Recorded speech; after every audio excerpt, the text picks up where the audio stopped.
हाँ भाई, वेव क्या है?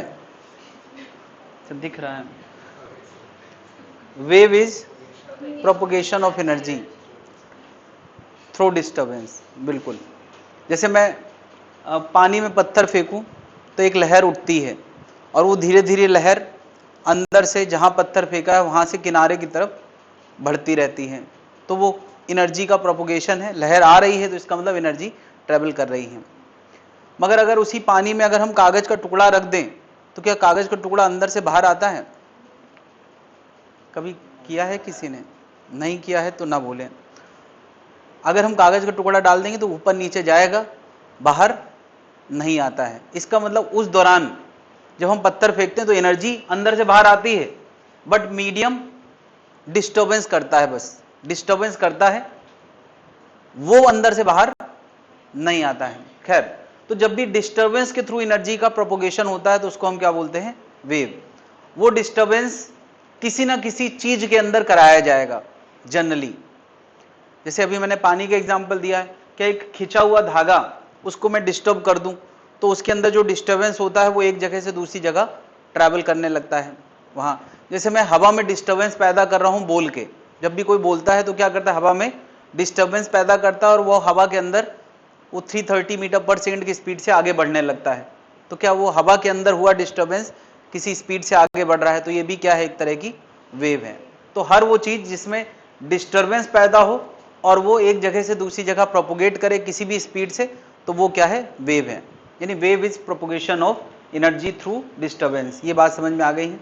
अब वो डिस्टर्बेंस दो चीजों का हो सकता है, या तो मीडियम का हो सकता है या तो फील्ड का हो सकता है। या तो किसी पार्टिकल का हो सकता है या तो किसी फील्ड का हो सकता है।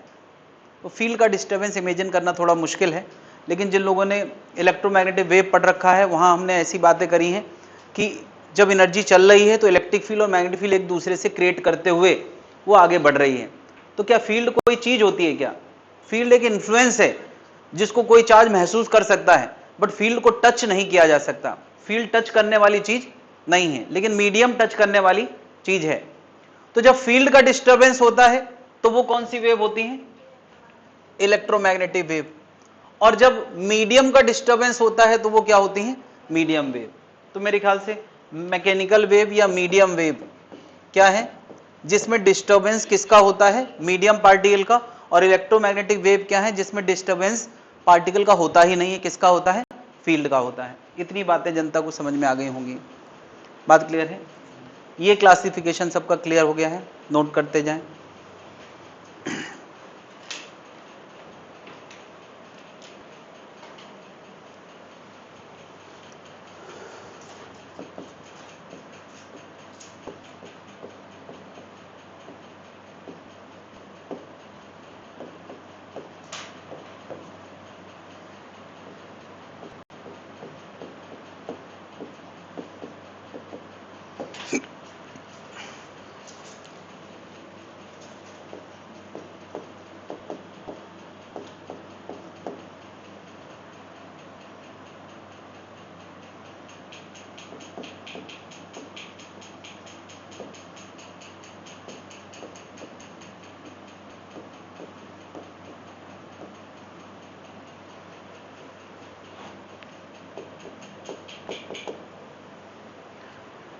मीडियम वेव हर वो चीज जिसमें पार्टिकल इन्वॉल्व है।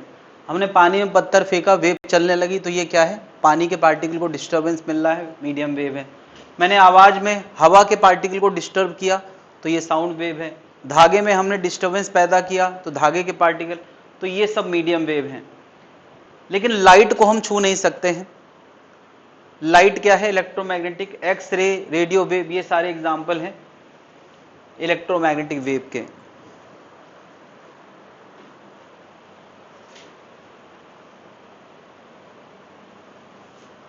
तो यार एक ये क्लासिफिकेशन है जो मैंने अभी अभी बताया वेव का।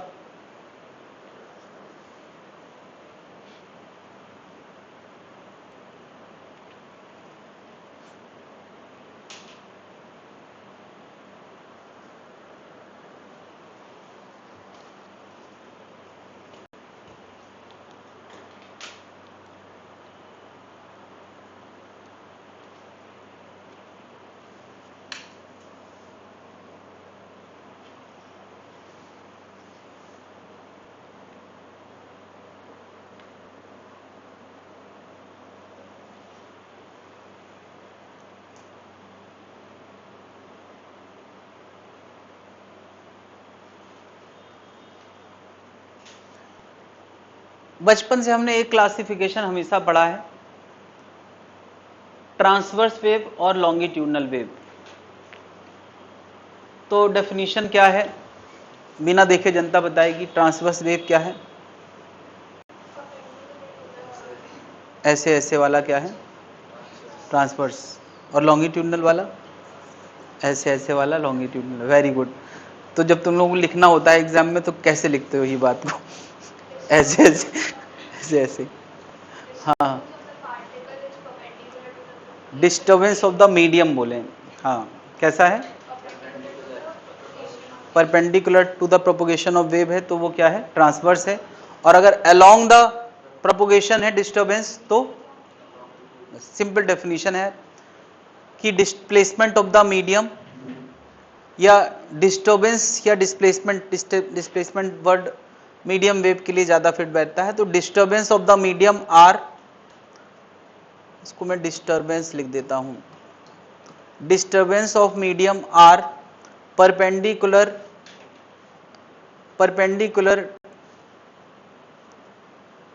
To the direction of wave propagation, to the wave propagation.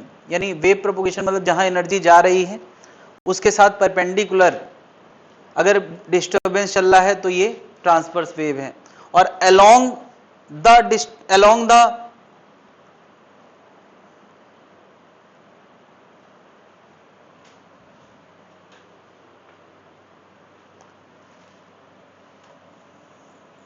disturbance is in the line of wave propagation। तो यार ट्रांसवर्स जिसमें डिस्टर्बेंस ऐसे परपेंडिकुलर होता है, ट्रांसवर्स के एग्जाम्पल क्या है? मैंने यार जितने भी इलेक्ट्रोमैग्नेटिक वेव लिखी हैं, all electromagnetic wave, all EM wave, electromagnetic wave जितनी भी हमने पढ़ी हैं वो सारी कैसी होती हैं, ट्रांसवर्स वेव। चाहे वो रेडियो वेव हो, चाहे वो लाइट वेव हो। यानी फील्ड का डिस्टर्बेंस हमेशा कहां की तरफ होता है, फील्ड का डिस्टर्बेंस हमेशा परपेंडिकुलर होता है। और वेव प्रोपोगेशन हमेशा, अगर मान लिया कहीं राइट जा रहा है तो डिस्टर्बेंस परपेंडिकुलर होगा। तो फील्ड के डिस्टर्बेंस हमेशा लाइन ऑफ प्रोपोगेशन के साथ 90 डिग्री पे होंगे। तो ये हमारा क्या है, ट्रांसवर्स। और जब मैं कह रहा हूं कि मीडियम वेव है तो इसमें यार लाइन ऑफ प्रोपोगेशन और डिस्टर्बेंस वो हमेशा कहां होगा, एक ही लाइन में होगा। और मैंने एक बात क्लियर कर दी है कि सारी इलेक्ट्रोमैग्नेटिक वेव ट्रांसवर्स होती हैं। तो इसका मतलब हम एक बात गारंटी से कह सकते हैं, लॉन्गिट्यूडनल वेव सारी की सारी मीडियम वेव्स होती हैं। क्या बता यार? नो, ये थोड़ा रिवर्स ट्रू नहीं है। इलेक्ट्रोमैग्नेटिक वेव, ये जो लॉन्गिट्यूडनल वेव है वो जितनी भी होंगी, all longitudinal waves are mechanical wave, लेकिन सारी मैकेनिकल वेव लॉन्गिट्यूडनल नहीं होती हैं। तो जितनी भी लॉन्गिट्यूडनल वेव हैं, ऑल लॉन्गिट्यूडनल वेव आर, मैं ऐसे लिख देता हूं, और all longitudinal waves are mechanical या मीडियम वेव, मैकेनिकल या मीडियम वेव्स। बट क्या सारी मैकेनिकल वेव लॉन्गिट्यूडनल नहीं होती? All longitudinal waves are mechanical,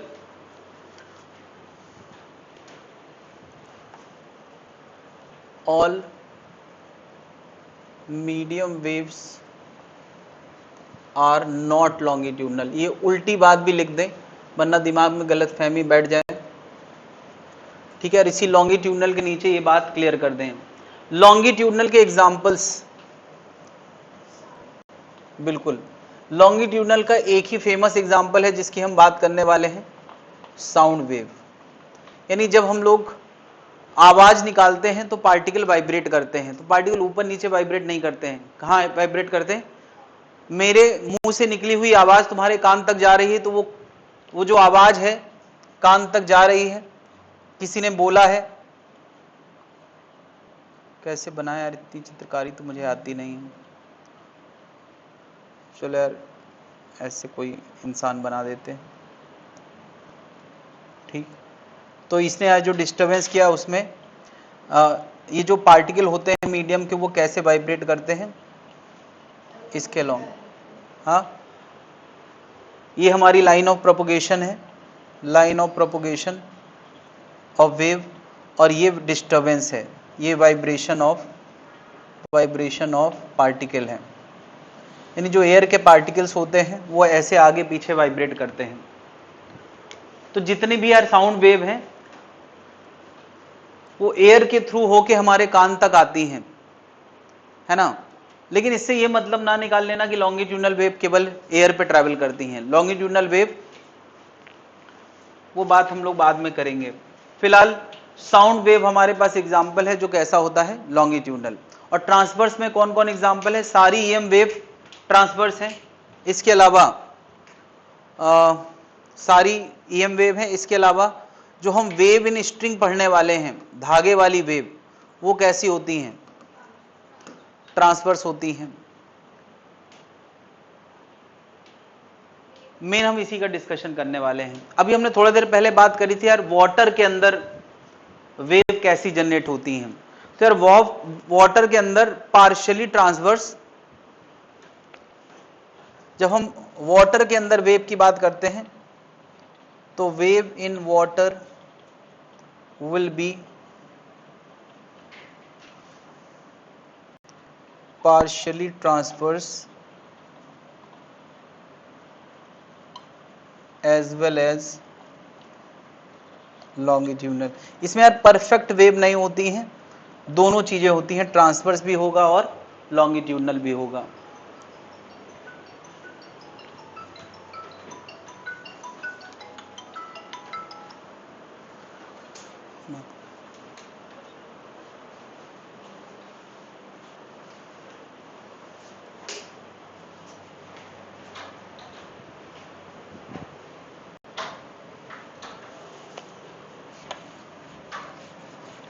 तुमने यार जो ये वाला स्ट्रक्चर देखा है, ये स्ट्रक्चर किन वेव का होता है? ये जो है ट्रांसवर्स वेव का स्ट्रक्चर होता है। और इस स्ट्रक्चर में इन सब जगहों पे क्या होते हैं? आमतौर पे पार्टिकल होते हैं। और इलेक्ट्रोमैग्नेटिक वेव का डिस्कशन थोड़ा अलग है।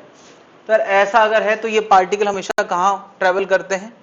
ऊपर नीचे ट्रेवल करते हैं और वेव का प्रोपगेशन आगे होता है। इसमें कुछ नामकरण है। ये जो धंसा हुआ पार्ट है इसको क्या बोलते हैं? Crust. Crust and trough. Trough किसको बोलते हैं?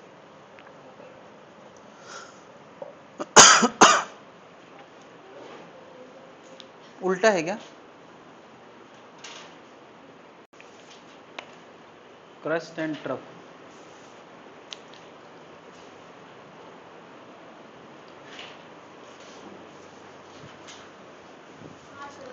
उल्टा है ना?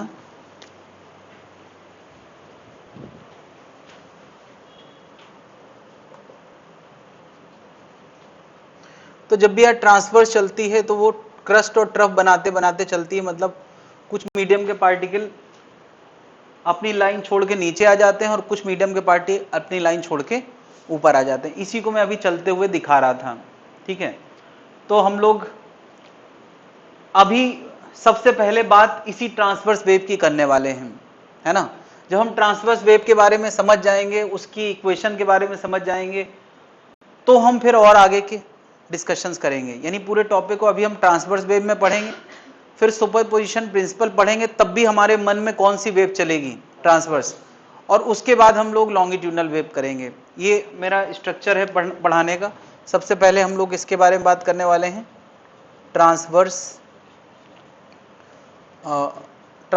मीडियम वेव के बारे में पढ़ने वाले हैं। और फिर दूसरा डिस्कशन हम लोग करेंगे सुपरपोजिशन ऑफ ट्रांसवर्स। तो इतना पढ़ने तक हम लोगों के मन में एक फीलिंग डेवलप हो जाएगी वेव को लेके। फिर हम लोग लॉन्गिट्यूडनल बिल्कुल अलग करेंगे। अक्सर ट्रांसवर्स और लॉन्गिट्यूडनल का मिक्स डिस्कशन सब जगह दिया जाता है, मगर मेरा मानना है कि यार किसी भी टॉपिक को उसकी फीलिंग के आधार पे डिस्ट्रीब्यूट करना चाहिए, ना कि मैथ्स के आधार पे।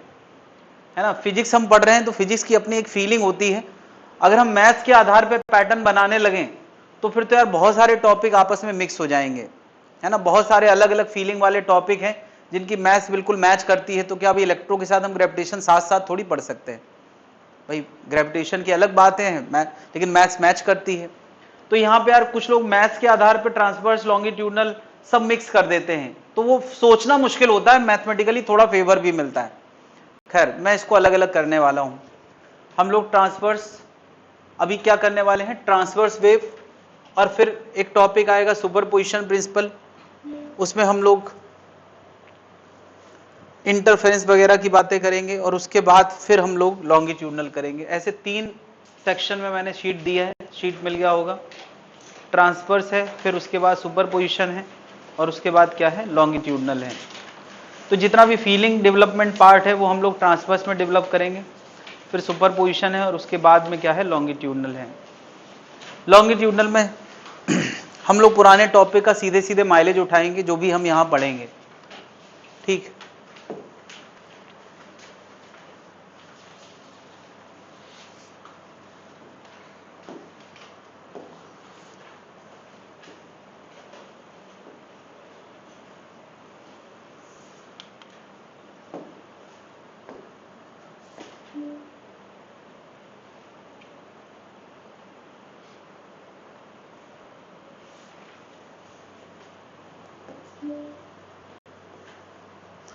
अभी मैंने कास्ट किया था, कैसे किया था, इससे ना वी कास्ट है।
तो मैंने यहाँ पर देखो यार, ट्रांसवर्स वेव का विजुअलाइजेशन देने के लिए कुछ पार्टिकल बना रखे हैं, और ये पार्टिकल अभी अपनी मेन पोजीशन पे हैं।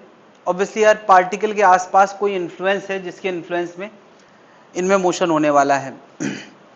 और देखो जरा एक एक करके ये पार्टिकल, पहले लेफ्ट वाला ऑसिलेट करेगा, फिर राइट वाला, ऐसे थोड़ी देर बाद ये ऑसिलेट करेगा, यानी बारी बारी से ये पार्टिकल ऑसिलेट कर रहे हैं। यार इसमें कर रहे हैं, उसमें थोड़ा सा हैंग हो जा रहा है, तो यहाँ देखें, अगर नहीं दिख रहा है तो क्या दिख रहा है यार, बारी बारी सब ऑसिलेट कर रहे हैं। तो क्या बता यार, एनर्जी कहाँ से कहाँ ट्रेवल कर रही है, लेफ्ट से राइट, और पार्टिकल का ऑसिलेशन कहाँ है, ऊपर से नीचे। देखिए जरा,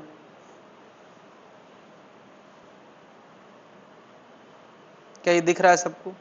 लेकिन अभी वो ट्रांसवर्स वेव जो अभी मैंने दिखाया है, फोटो दिखाया है, वैसा कुछ नजर नहीं आ रहा होगा, तो अभी नजर आएगा थोड़ी देर में। क्या वो जो फोटो मैंने दिखाया था, ऐसा कुछ अभी नजर आया, आया कि नहीं, थोड़ा थोड़ा नजर आया।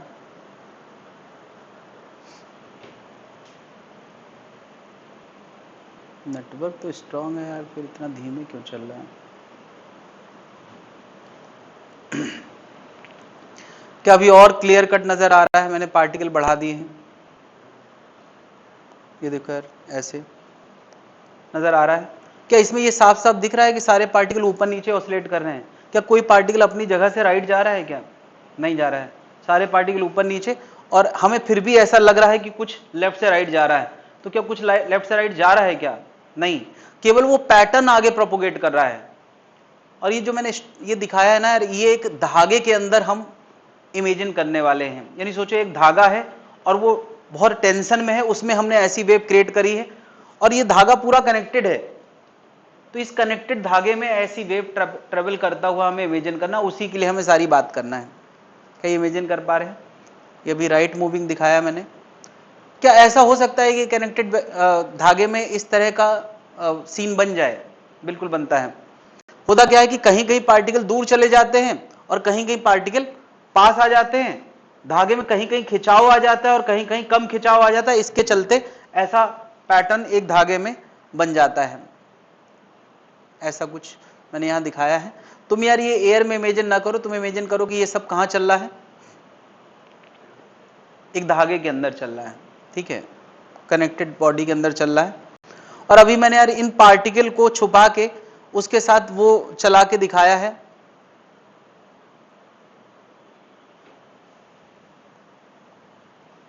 दिख रहा है ना यार? देखो जरा, इतने से तो लोग हैं यार, ऐसे ही देख लो। ये पार्टिकल दिख रहे हैं चलते हुए, और पार्टिकल को छुपा के मैंने उसके ऊपर एक धागा जैसा दिखाने का प्रयास किया ताकि तुम इमेजिन करो कि ये सब इस धागे के अंदर हो रहा है। ये क्या ये धागा आगे ट्रेवल कर रहा है और इस धागे के पीछे क्या है? सब धागे के पीछे मैंने पार्टिकल दिखाने की कोशिश की। यहाँ सब पार्टिकल हैं, देखो यार, ये सब पार्टिकल दिख रहे हैं यार, यानी ये सब कुछ धागे के पार्टिकल कर रहे हैं। क्या समझ पा रहे हैं? ये जो ऑसिलेशन है ये कौन कर रहा है? धागे के पार्टिकल कर रहे हैं। तो अगर मैं कहूं धागे के पार्टिकल के अंदर जो मोशन डेवलप हो रहा है, वो मोशन किस लाइन में डेवलप हो रहा है?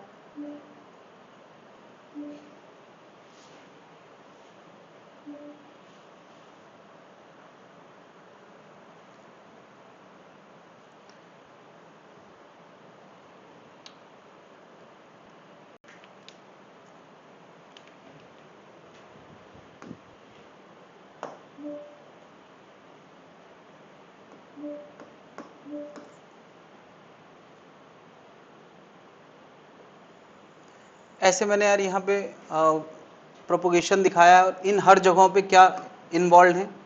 पार्टिकल इन्वॉल्व है, और यही पार्टिकल क्या करते हैं? ऊपर नीचे आते हैं। तो जो भी मोशन आ रहा है वो ऊपर नीचे आ रहा है, और एनर्जी का प्रोपोगेशन कहाँ चल रहा है? राइट में चल रहा है। ये पार्टिकल जब एनर्जी नहीं चल रही थी तब कहाँ रहा करते थे? तब ये मीन में रहा करते थे, और जब एनर्जी प्रोपोगेशन चालू हो गया तो ये पार्टिकल ऊपर नीचे, ये अपने मीन के आगे पीछे ऑसिलेशन कर रहे हैं। जैसे एक सिंपल हार्मोनिक मोशन में एक पार्टिकल ऊपर नीचे ऑसिलेट करता था, बिल्कुल उसी तरह से ये सारे पार्टिकल ऑसिलेट कर रहे हैं। तो यार बताओ, पहले हम कुछ नाम इन्वॉल्व कराने वाले हैं, स्पेशली इस वेव के लिए जो मैंने अभी चला के दिखाई है। इस वेव में हर पार्टिकल क्या कर रहा है? सिंपल हार्मोनिक मोशन कर रहा है। और जब हर पार्टिकल सिंपल हार्मोनिक मोशन करता हुआ ऑसिलेट करता है तो उस वेव को हम बोलते हैं साइनोसाइडल वेव। यानी हर ट्रांसवर्स वेव साइनोसाइडल वेव नहीं होती है। अगर इनका मोशन सिंपल हार्मोनिक मोशन वाला है तो वो क्या होगी? Sinusoidal wave. यानी साइनोसाइडल वेव में जब बोल रहा हूं तो each particle is in SHM, यानी ये पार्टिकल, हर पार्टिकल SHM कर रहा है तो ये क्या हो जाएगी? Sinusoidal wave. क्या इसके अलावा भी मोशन हो सकता है? तो बिल्कुल हो सकता है, लेकिन अभी हम जो बातें करने वाले हैं साइनोसाइडल वेव की ही करने वाले हैं, क्योंकि पूरा टॉपिक हम लोग साइनोसाइडल वेव के रेफरेंस में ही करते हैं। तो कुछ नाम इन्वॉल्व होने वाले हैं, और ये नाम कोई पहली बार नहीं आ रहे हैं। क्या बताओ, एक पार्टिकल जब सिंपल हार्मोनिक मोशन करता है तो वो नाम हमने पहले से इन्वॉल्व करा रखे हैं। क्या बताओ, मीन से जितना दूर तक जाता है उसको हम क्या बोलते हैं? एम्पलीट्यूड। तो यहां एक नहीं बल्कि हर पार्टिकल ऑसिलेशन कर रहा है, तो एम्पलीट्यूड जैसी बात हर पार्टिकल के साथ एसोसिएट होगी।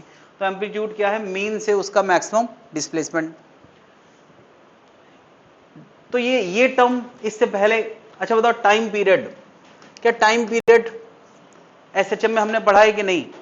एक पार्टिकल जब ऊपर नीचे ऑसिलेशन करता है तो उसके पूरे ऑसिलेशन का जो टाइम होता है वही क्या होता है? Time period. तो टाइम पीरियड अगर ऑसिलेशन के वक्त पढ़ा था तो यहाँ वेव के वक्त भी पढ़ेंगे। लेकिन यहाँ पे यार एक और बात समझना है, क्या जितनी देर में एक पार्टिकल ऊपर से नीचे जाता है, मैंने अभी थोड़ा देर पहले ये दिखाने की कोशिश करी है कि जितनी देर में एक पार्टिकल अपना ऑसिलेशन पूरा करता है उतनी देर में वेव का पूरा स्ट्रक्चर सामने आ जाता है। ये बात मैं एक बार फिर से इसी में दिखा रहा हूं, जरा ध्यान दें। ये पार्टिकल अभी ऊपर गया, ऑसिलेशन चौथाई हुआ है, आधा हुआ है, फिर ये अभी 3/4 हुआ है। अभी जैसे ही ऊपर जाएगा तो क्या इसका एक पूरा स्ट्रक्चर सामने आ जाएगा। जिसको हम एक वेव पल्स बोल देते हैं। एक वेव पल्स क्या है? एक वेव पल्स का मतलब है वो मिनिमम साइज जिसमें ऑल पॉसिबल डिस्प्लेसमेंट शामिल हो। तो यार यहां पर एक वेव पल्स तुम इतने शेप को कह सकते हो। क्या इतने शेप में जितने तरह के डिस्टरबेंस हो सकते हैं वो सारे डिस्टरबेंस मौजूद हैं, और इसी को फिर से रिपीट करते जाओ तो क्या वो कंटिन्यूअस वेव नजर आने लगेगी। तो एक वेव पल्स से मतलब है कि एक वो सेगमेंट जिसमें ऑल पॉसिबल डिस्प्लेसमेंट शामिल हो। ये वेव पल्स नाम कहीं आया है क्या? ओके, मैं लिख देता हूं।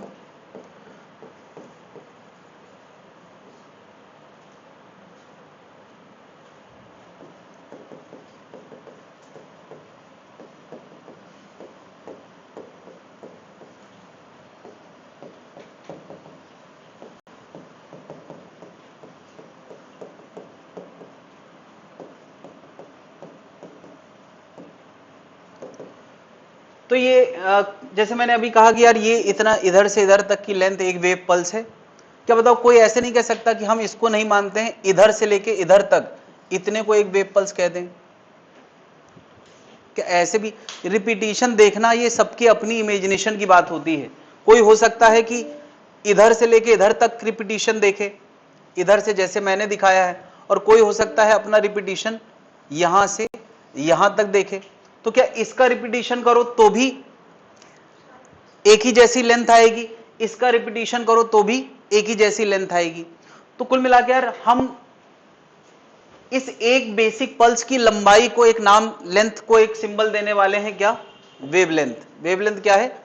एक वेव पल्स की लंबाई जो भी हमने देखी है। मान लिया हमने यहां से यहां देखी तो इसको भी एक वेवलेंथ कह सकते हैं। किसी ने ये ग्रीन कलर वाला देखा है तो यहां से यहां तक को भी हम क्या कह सकते हैं?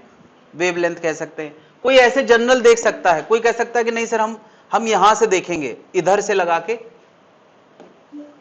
इधर से शुरू करके और वापस इधर तक। क्या इसको भी हम एक वेव पल्स कह सकते हैं? नहीं कह सकते यार।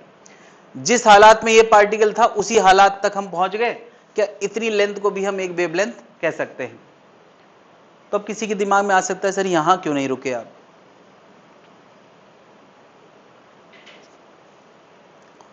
यार अभी थोड़ा देर पहले मैंने वेव के सारे पार्टिकल को चलता हुआ दिखाया था।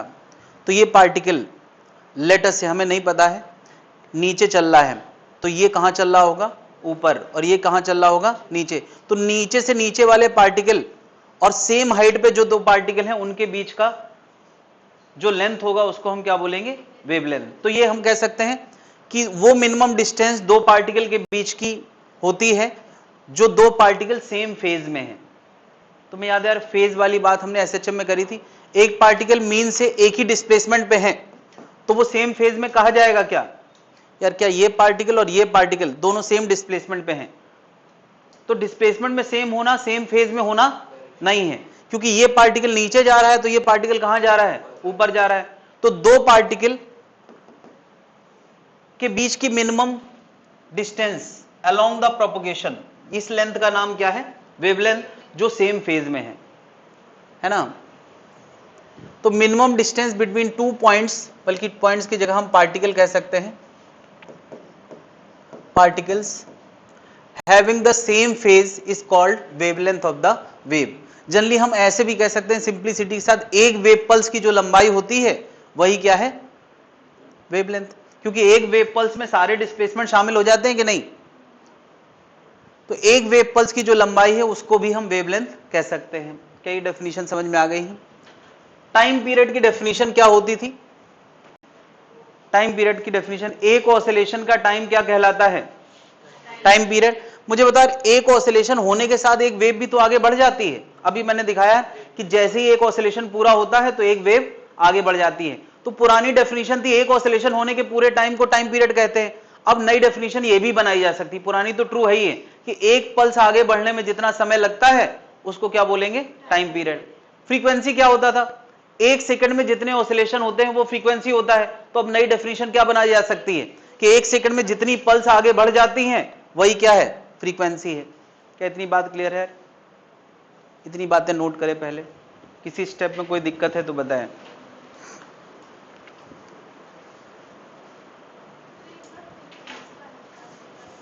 मुझे बताओ, मैंने अभी अभी बताया कि एक पल्स, जैसे ये पल्स यहां से यहां तक, एक पार्टिकल ऊपर जाके नीचे आके फिर वापस आता है, उतनी देर में एक पल्स आगे बढ़ जाती है कि नहीं? तो एक पार्टिकल के ऑसिलेशन का टाइम इज सेम एज एक वेव के आगे बढ़ने का टाइम, है कि नहीं?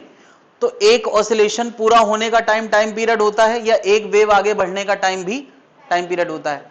तो अब बताओ यार, एक सेकंड में ऐसे ऐसे 10 ऑसिलेशन हो रहे हैं, तो ऐसी ऐसी 10 वेव आगे बढ़ेंगी कि नहीं?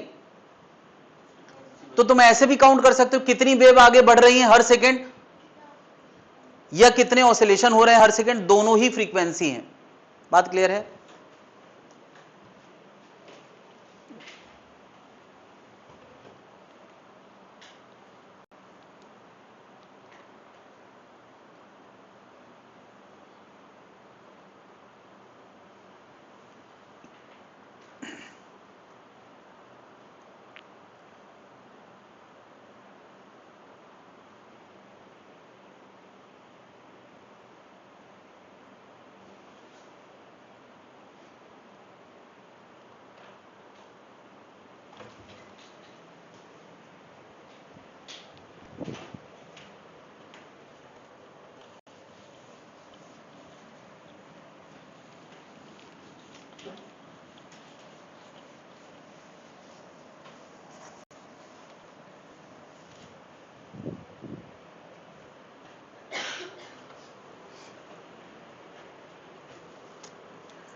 तो यार अभी मैंने यहां पे बहुत एक्चुअल पिक्चर दिखाई थी ट्रांसवर्स वेव की, उसमें पार्टिकल कहां की तरफ चल रहे थे, ऊपर नीचे, और कौन सा मोशन कर रहे थे, सिंपल हार्मोनिक मोशन। तो मुझे बताओ, पार्टिकल का मोशन यूनिफॉर्म होता है या नॉन यूनिफॉर्म होता है? भाई पार्टिकल सिंपल हार्मोनिक मोशन कर रहे हैं, तो सिंपल मोशन करता हुआ पार्टिकल कभी भी यूनिफॉर्म मोशन नहीं करता है। कैसा करता है? Non uniform. लेकिन बताओ यार, पार्टिकल का मोशन नॉन यूनिफॉर्म है, लेकिन ये जो पैटर्न आगे बढ़ रहा है, इसका मोशन कैसा था? जब तक मीडियम ना बदले तो आमतौर पे किसी प्रोपोगेटिंग वेव का जो स्पीड होता है वो हमेशा यूनिफॉर्म रहता है। तो दो तरह की ख्याल मन में आना चाहिए, पार्टिकल का मोशन और दूसरा क्या, एनर्जी के आगे बढ़ने का मोशन। तो वेव स्पीड क्या होता है? वेव स्पीड पार्टिकल का मोशन होता है या एनर्जी के आगे बढ़ने का मोशन होता है? एनर्जी के आगे बढ़ने का मोशन होता है। तो speed by which wave propagate, उसी को हम क्या बोलते हैं? Speed of the wave. और स्पीड ऑफ द वेव जब तक मीडियम ना बदले हमेशा क्या रहता है? सेम रहता है। तो यानी इस पल्स के आगे बढ़ने की जो स्पीड है उसी को हम क्या बोलते हैं? Wave speed. अब मुझे बताएं, हमें इतना पता है कि एक पल्स यहां से यहां तक, इसकी लंबाई हमने क्या दी है? लैम्डा। लैम्डा। और एक पल्स आगे बढ़ने में समय कितना लगा है? Time to move a distance lambda कितना पढ़ा है हम लोगों ने? Capital T. कैपिटल टी क्या था? Time period. क्या जितना इस एक वेव का टाइम पीरियड होता है उतनी देर में एक वेव आगे बढ़ जाती है। तो अगर मैं इसकी स्पीड निकालना चाहूं तो बताओ, स्पीड ऑफ वेव v बराबर हम क्या लिख सकते हैं? Distance upon time. तो हमें यार पता है कि डिस्टेंस लेमडा है, टाइम t है और यूनिफॉर्म मोशन है, तो सिंपली ऐसे ही निकाल सकते हैं। अच्छा बता, 1 टाइम पीरियड को हम और क्या लिख सकते हैं? फ्रीक्वेंसी। तो ये बन जाएगा लेमडा इंटू न्यू। न्यू यहां पर क्या हो गया? फ्रीक्वेंसी। तो यार ये बहुत फेमस फॉर्मूला आ गया, v equal to nu lambda. इसी क्रम में हम लोग रटा करते थे बचपन में। क्या ये महसूस कर पा रहे हैं? मैं इसको एक और तरीके से महसूस कराता हूं। मुझे बताओ, फ्रीक्वेंसी होता है कि ऐसे ऐसे कितने वेव हर सेकंड आगे बढ़ रहे हैं। फ्रीक्वेंसी क्या होता है? मान लिया 10 वेव आगे बढ़ रहे हैं हर सेकंड ऐसे ऐसे, और हर वेव लैम्डा लंबाई का है, तो कितनी लंबाई आगे बढ़ेगा? यार एक वेव निकलती है तो लैम्डा आगे बढ़ता है। अगर ऐसे ऐसे 10 वेव हर सेकंड निकल रहे हैं तो 10 लैम्डा हर सेकंड आगे बढ़ेगा कि नहीं? तो क्या सीधे सीधे इस फॉर्मूले को भी तुम डाइजेस्ट कर सकते हो? लैम्डा होता है एक वेव कितनी आगे बढ़ी, फ्रीक्वेंसी होता है कितनी वेव बढ़ रही है हर सेकंड। तो फ्रीक्वेंसी से लैम्डा मल्टीप्लाई कर दो तो आ जाएगा कितनी डिस्टेंस हर सेकंड वो आगे बढ़ रही है। क्या ये सीधे डाइजेस्ट किया जा सकता है? v equal to nu lambda. तो हेडिंग डाल दे, relation between wave speed and frequency.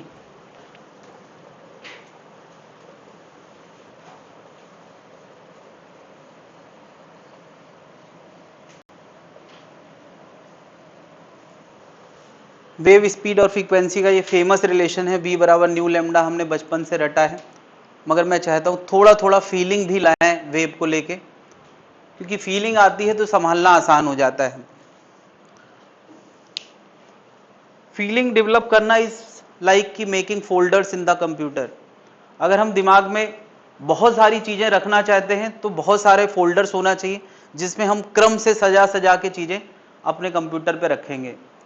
और बिना फोल्डर के चीजें कैसे फैल जाती हैं तुम्हें पता है, अगर तुम लोगों ने कंप्यूटर पे बहुत सारी फाइल से मैनेज करी हैं तो।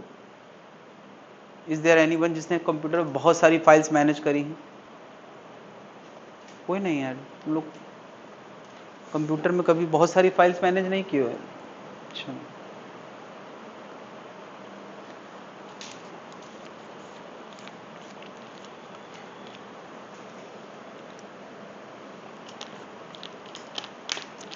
मैंने कई बार अपनी फाइल यहाँ ओपन करके दिखाई है। उसमें सेशन लिखा होता है 2022-23, फिर उसके अंदर लिखा होता है असाइनमेंट, और फिर लिखा होता है वो लेक्चर प्लान। ऐसे असाइनमेंट के अंदर जाओगे तो उसमें कम से कम 20 फोल्डर बने होंगे, काइनेमेटिक्स, एलओएम, जनरल, फिर ऐसे वर्क एनर्जी, फिर उसके अंदर सब टॉपिक के फोल्डर बने होंगे। रोटेशनल मोशन में मोमेंट ऑफ इनर्शिया अलग, प्योर रोटेशनल मोशन अलग, फिर ऐसे। तो ये स्ट्रक्चर हमारी मदद करता है चीज़ें, वही मतलब फीलिंग डेवलपमेंट, मतलब हमारे दिमाग में फोल्डर्स क्रिएट हो रहे हैं, क्वेश्चन मार्क क्रिएट हो रहे हैं, फिर उनके जवाब उसी में हम लोग फिल करते हैं।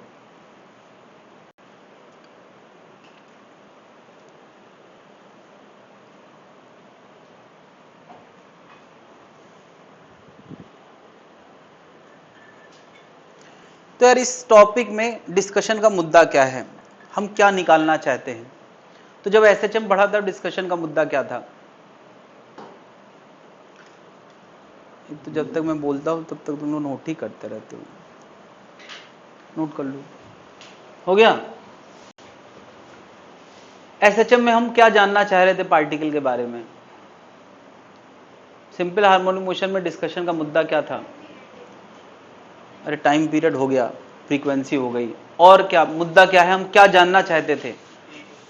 हम पार्टिकल के बारे में हर वो लीनियर पैरामीटर जानना चाहते थे जो हमने पूरी मैकेनिक्स में पढ़ा है। क्या क्या? Displacement as a function of time, velocity as a function of time, acceleration as a function of time, force as a function of time, kinetic energy, potential जी, इतनी सारी बातें पढ़ी थी। लेकिन अच्छी बात यह थी कि वहां एक पार्टिकल था, और यहां अगर मैं कंटिन्यूअस वेव की बात कर रहा हूं, ध्यान दे जरा, कंटिन्यूअस वेव का मतलब होता है कि इसका ना कोई शुरुआत है ना कोई एंड है। कंटिन्यूअस वेव का मतलब माइनस इनफाइनाइट से प्लस इनफाइनाइट तक हजारों पार्टिकल इसमें इन्वॉल्व है, करोड़ों पार्टिकल इन्वॉल्व हैं, और हर पार्टिकल के अंदर मोशन है, और सब पार्टिकल का अलग अलग मोशन है। अलग अलग तो होगा ही। क्या बताओ, पार्टिकल जब एसएचएम कर रहा है तो जो पार्टिकल किनारे पहुंचता होगा उसकी स्पीड क्या होती होगी? 0। जो बीच में होता होगा उसकी स्पीड क्या होती होगी? मैक्सिमम होती होगी। जो इन बिटवीन होता होगा तो वो मैक्सिमम 0 के बीच में, यानी हर पार्टिकल की अलग अलग स्पीड है कि नहीं? हाँ, तुम ये कह सकते हो यार एक वेव के बाद चीजें रिपीट करती होंगी, यानी जो इस पार्टिकल का हाल होगा वही इस पार्टिकल का हाल होगा, जो इस किनारे वाले का हाल होगा वही इस किनारे वाले का हाल होगा। क्या इतनी बात समझ में आ रही है कि नहीं? एक वेव यानी एक पल्स के अंदर जो कुछ पार्टिकल के हालात हैं अगली पल्स में वही हालात हैं अगली पल्स में, लेकिन विद इन वन पल्स चीजें वेरिएबल हैं। लेकिन हम तो यार in general minus infinite plus infinite कहीं भी बात कर सकते हैं। इस पार्टिकल का वेलोसिटी, डिस्प्लेसमेंट, है ना, एक्सीलरेशन, काइनेटिक एनर्जी कुछ बताओ। तो ये बात अब हमें हर पार्टिकल के बारे में जानना है, और इस बात की शुरुआत होगी सबसे पहले कि किस पार्टिकल के बारे में। अगर कोई तुमसे पूछे कि वेलोसिटी, काइनेटिक एनर्जी, पोटेंशियल जी बताओ, तो तुम सबसे पहले क्या पूछोगे? किस पार्टिकल के बताएं। जब एसएचएम में हम यही क्वेश्चन पूछते थे वेलोसिटी पार्टिकल की, काइनेटिक एनर्जी बताओ, तो तुम्हें यह बताना नहीं पड़ता था किस पार्टिकल, क्यों? एक ही पार्टिकल तो होता था उस समय। ये बात जरा समझे, मैं अंतर क्यों क्लियर करना चाह रहा हूं। जब हमने सिंपल हार्मोनिक मोशन पढ़ा था तो वहां हम लोग एक एसएचएम इक्वेशन लिखते थे, displacement as a function of time. तो वो उस पार्टिकल का डिस्प्लेसमेंट होता था, उसके डिफरेंशिएशन से क्या आता था? वेलोसिटी, उसके डबल डिफरेंशिएशन से क्या आता था, एक्सेलरेशन, फिर वेलोसिटी की मदद से काइनेटिक, वो सब आता था कि नहीं। उस समय हमने जितने भी फंक्शन पढ़े हैं वो टाइम में पढ़े हैं, टाइम डालो x पाओ, टाइम डालो b पाओ, टाइम डालो a पाओ, या x में पढ़े हैं। x का मतलब होता था मीन से डिस्प्लेसमेंट। लेकिन यहां जरा देखें, दो बातें हैं।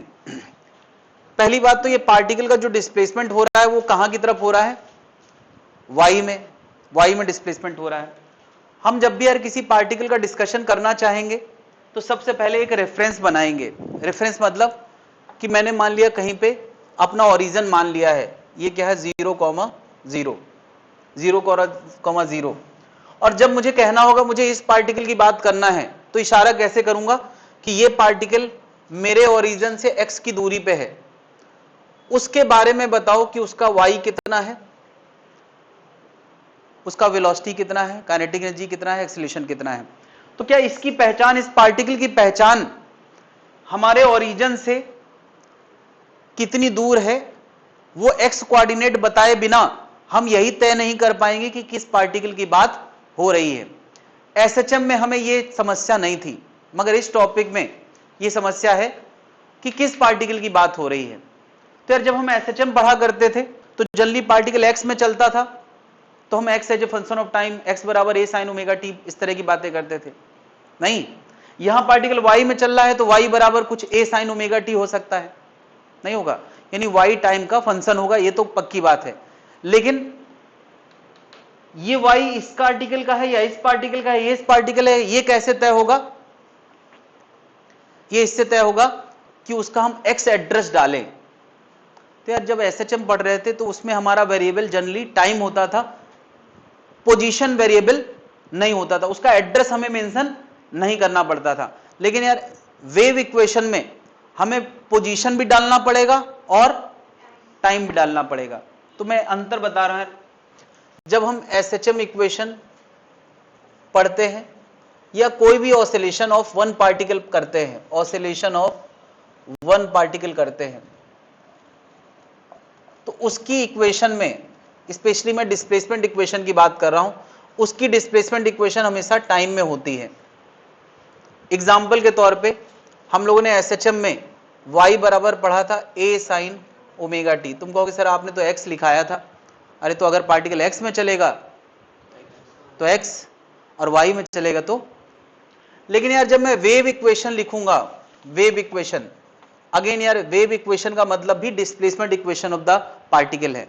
एसएचएम में भी ये डिस्प्लेसमेंट ऑफ द y क्या होता था, displacement of particle from mean होता था कि नहीं। तो अब मैं वेव इक्वेशन में भी क्या लिखने वाला हूं, displacement of particle from mean, इतनी बात तो वही है। फॉर x बराबर x, ये नई बात है।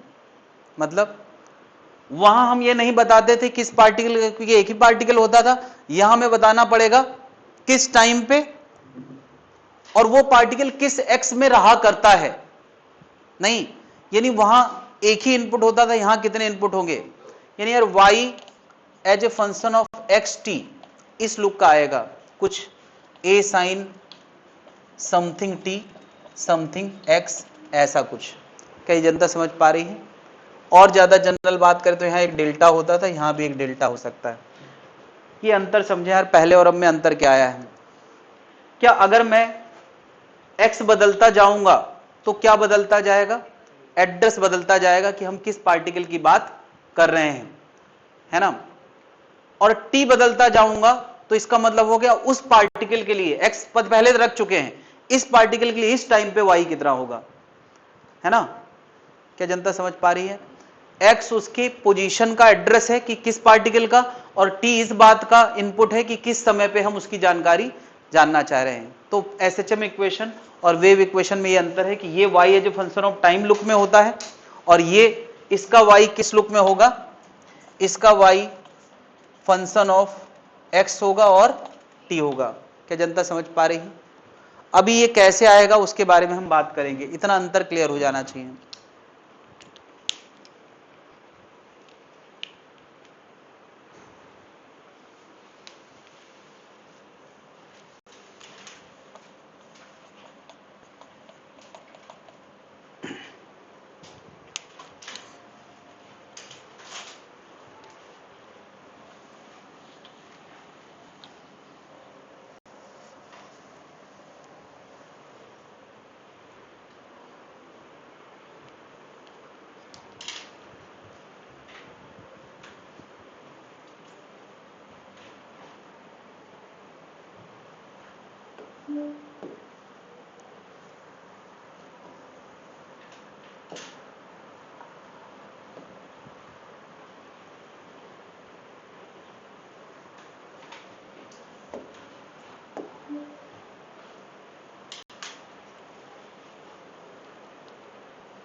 जब एसएचएम हम लोगों ने पढ़ा था तो एक चीज पढ़ी थी, फेज कॉन्सेप्ट, याद है? फेज कॉन्सेप्ट, कोई पार्टिकल अगर ऊपर नीचे या आगे पीछे ऑसिलेशन कर रहा है तो हम उसके साथ साथ एक पार्टिकल को सर्कुलर मोशन में दिखाते थे, याद है? और उस सर्कुलर मोशन का जो एंगल होता था वो उस पार्टिकल के फेज के बारे में बताता था। ये भी क्यों बताया जा रहा है थोड़ी देर में समझ में आएगा। मैं यहां पर एक पार्टिकल को ऊपर नीचे ऑसिलेट करता हुआ दिखा रहा हूं, दिख रहा है?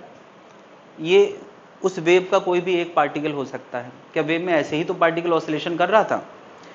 अब मैंने इसके ऊपर नीचे मोशन को साथ ही साथ एक एरो के साथ चलते दिखाया है, और इस एरो के एंगल पे ध्यान देना। अभी 90 हुआ तब वो टॉप पे हो गया, 180 पे जीरो पे आ गया, 270 पे और 360 पे नहीं।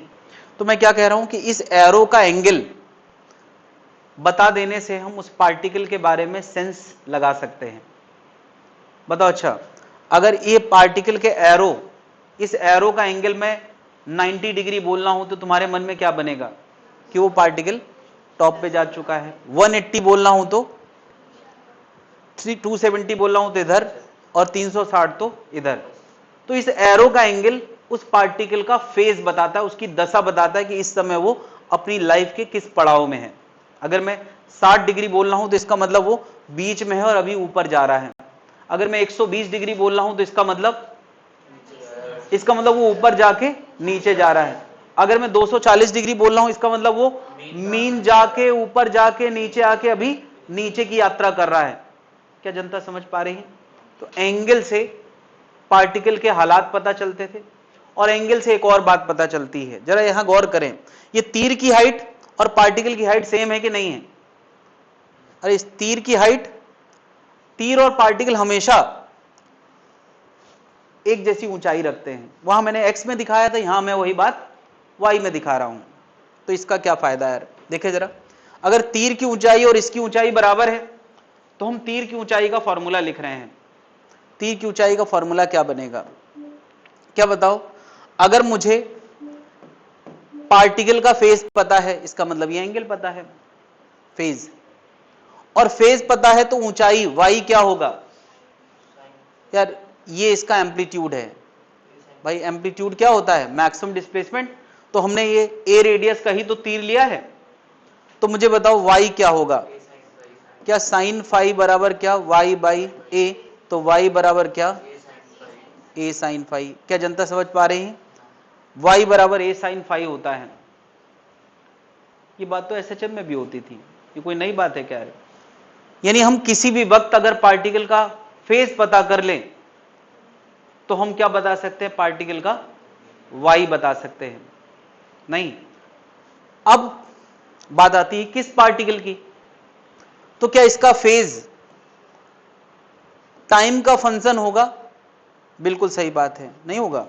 क्या टाइम के साथ साथ वाई फेज बदल रहा है कि नहीं? लेकिन टाइम, ये फेज एक्स का भी फंक्शन होगा कि नहीं? एक्स से मतलब है किस पार्टिकल का? क्या हर पार्टिकल का फेज एक जैसा होगा क्या? क्योंकि यार फेज एक्स और टी का फंक्शन है, तो हाइट भी एक्स और टी का फंक्शन होगा। यानी यार क्योंकि फेज इस बात पे डिपेंड करता है कि किस पार्टिकल की बात कर रही है। क्या क्या बताओ, इस पार्टिकल का फेज तुम बता सकते हो यार कितना है? π/2। इस पार्टिकल का फेज कितना है? 3π/2। तो तुम फेज बता पा रहे हो कि नहीं?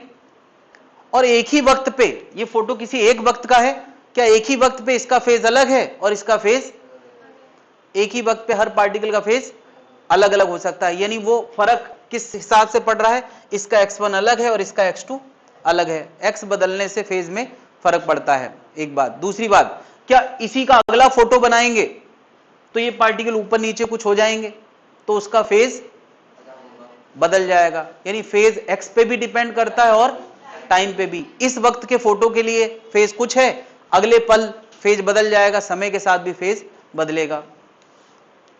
क्या जनता समझ पा रही है? y बराबर a sin फाइव में फाइव एक्स टी का फंक्शन है, इसीलिए हाइट भी टी का फंक्शन होगा। जिसका फेज 90 डिग्री है उसका y प्लस ए आएगा, जिसका 270 डिग्री है उसका y माइनस ए आएगा। तो जैसे जैसे तुम फेज डालोगे वैसे वैसे y आएगा। क्या ये बात समझ में आ रही? अभी मैं ये समझाने वाला हूं कि फेज x के साथ साथ कैसे समझा जाता है, फेज टाइम के साथ साथ कैसे समझा जाता है। ये बात हम एसएचएम में कर चुके हैं। क्या बताओ, अगर किसी पार्टिकल का फेज ओमेगा रेडियन पर सेकेंड से बदल रहा है, तुम्हें याद है ओमेगा रेडियन पर सेकेंड क्या होता था? जिस ओमेगा रेडियन पर सेकेंड से ये एरो को घूमता हुआ हम इमेजिन करते थे, तो क्या इसका फेज टाइम के साथ साथ कैसे बदलता है? मैंने बताया था शुरू में कुछ है डेल्टा, तो टी टाइम में ओमेगा टी प्लस डेल्टा हो जाएगा। मैंने कहा यार शुरू में इसका फेज डेल्टा था और ओमेगा रेडियन पर सेकेंड से घूम रहा था, तो टी टाइम में कितना और बढ़ जाएगा? Omega t. तो टोटल फेज कितना हो जाएगा? Omega t plus delta. तो यार ये फॉर्मूला क्या बन जाता था? A sine omega t plus delta. लेकिन अभी यहां एक्स कहां आया? अभी यहां एक्स की बात नहीं आई, तो इसमें एक्स इन्वॉल्व और कराना है।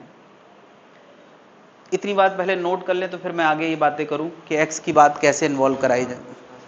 हाँ हाँ, ये तो लिखवाया ही है। अभी वो हॉरिजॉन्टल में था, ये कहाँ है? वर्टिकल में, इसलिए इसको नोट कर लें तो बढ़िया रहेगा। चलो यार, इसमें ज़्यादा ना नोट करें, नहीं तो कन्फ्यूजन हो जाएगा। बस तुम इतना ही नोट कर लो कि y का लेना देना किससे है? y का लेना देना किससे है? फेज से है।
ट्वेल्थ वाली क्लास 11 बजे से चालू होगी। हाँ, उसमें इलेक्ट्रोस्टैटिक पढ़ाया जाएगा। सर पहले वेव ऑप्टिक्स खत्म कर दीजिएगा। तो इसी के साथ तो होगा वेव ऑप्टिक्स। वेव पढ़े बिना वेव ऑप्टिक्स कैसे होगा? वेव चलेगा, फिर इसमें वेव ऑप्टिक्स चलेगा। तो ये तो इसमें चल ही रहा है ना। वेव ऑप्टिक्स तो 12th का है ना। हाँ, तो वो इसी में चलेगा। तो सेमीकंडक्टर जो बचा था, इलेक्ट्रॉनिक डिवाइसेस आ गए, उसके लिए क्लास लगाई जाएंगी 2 बजे। 2 ही क्लास, 3 क्लास का तो है, हो जाएगा कभी भी। 4 तारीख से होपफुली। नोट कर लिया भाई?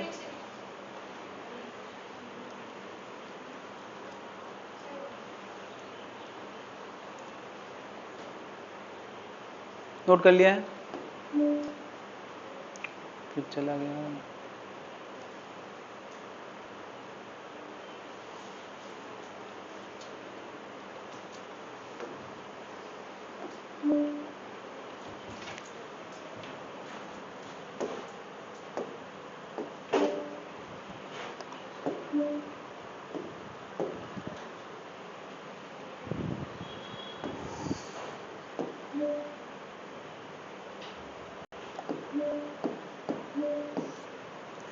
सोचो यार ये एक राइट मूविंग वेव है और अभी अभी मैंने t इक्वल टू 0 पे इस पार्टिकल को ऊपर चलते देखा है। कहाँ देखा है? ऊपर चलते। तो ये वाला पार्टिकल कहाँ जा रहा होगा? नीचे। और ये वाला कहाँ? नीचे। ठीक है, मुझे बताओ इसका फेज अगर मैं 0 कह रहा हूं, जस्ट अ मिनट, अगर मैं कह रहा हूं कि वेव लेफ्ट से राइट मूविंग है, ये राइट मूविंग वेव है, मैंने राइट मूविंग वेव दिखाया है, तो किसकी लाइफ में पहली बार ऑसिलेशन आया होगा? लेफ्ट वालों की लाइफ में या राइट वालों की लाइफ में? लेफ्ट वालों की। तो मैं कहूं कि यार ये पार्टिकल अब तक 10 चक्कर लगा चुका है अपनी लाइफ में, तो ये कितने लगा चुका होगा? 9, क्योंकि इसकी लाइफ में वेव बाद में आई है। जब ये एक चक्कर पूरा कर चुका होगा तब प्रोपोगेशन यहां तक पहुंचा होगा। तो इसकी लाइफ में 8। फेज में कौन जूनियर होते हैं, कौन सीनियर होते हैं? अगर लेफ्ट से राइट वेव मूविंग है तो लेफ्ट वाले सीनियर होंगे और राइट वाले। अगर मैं इसकी लाइफ को के फेज को 10 पाई कह रहा हूं तो इसका कितना होगा? 8 पाई। तो इसका कितना होगा? 6 पाई।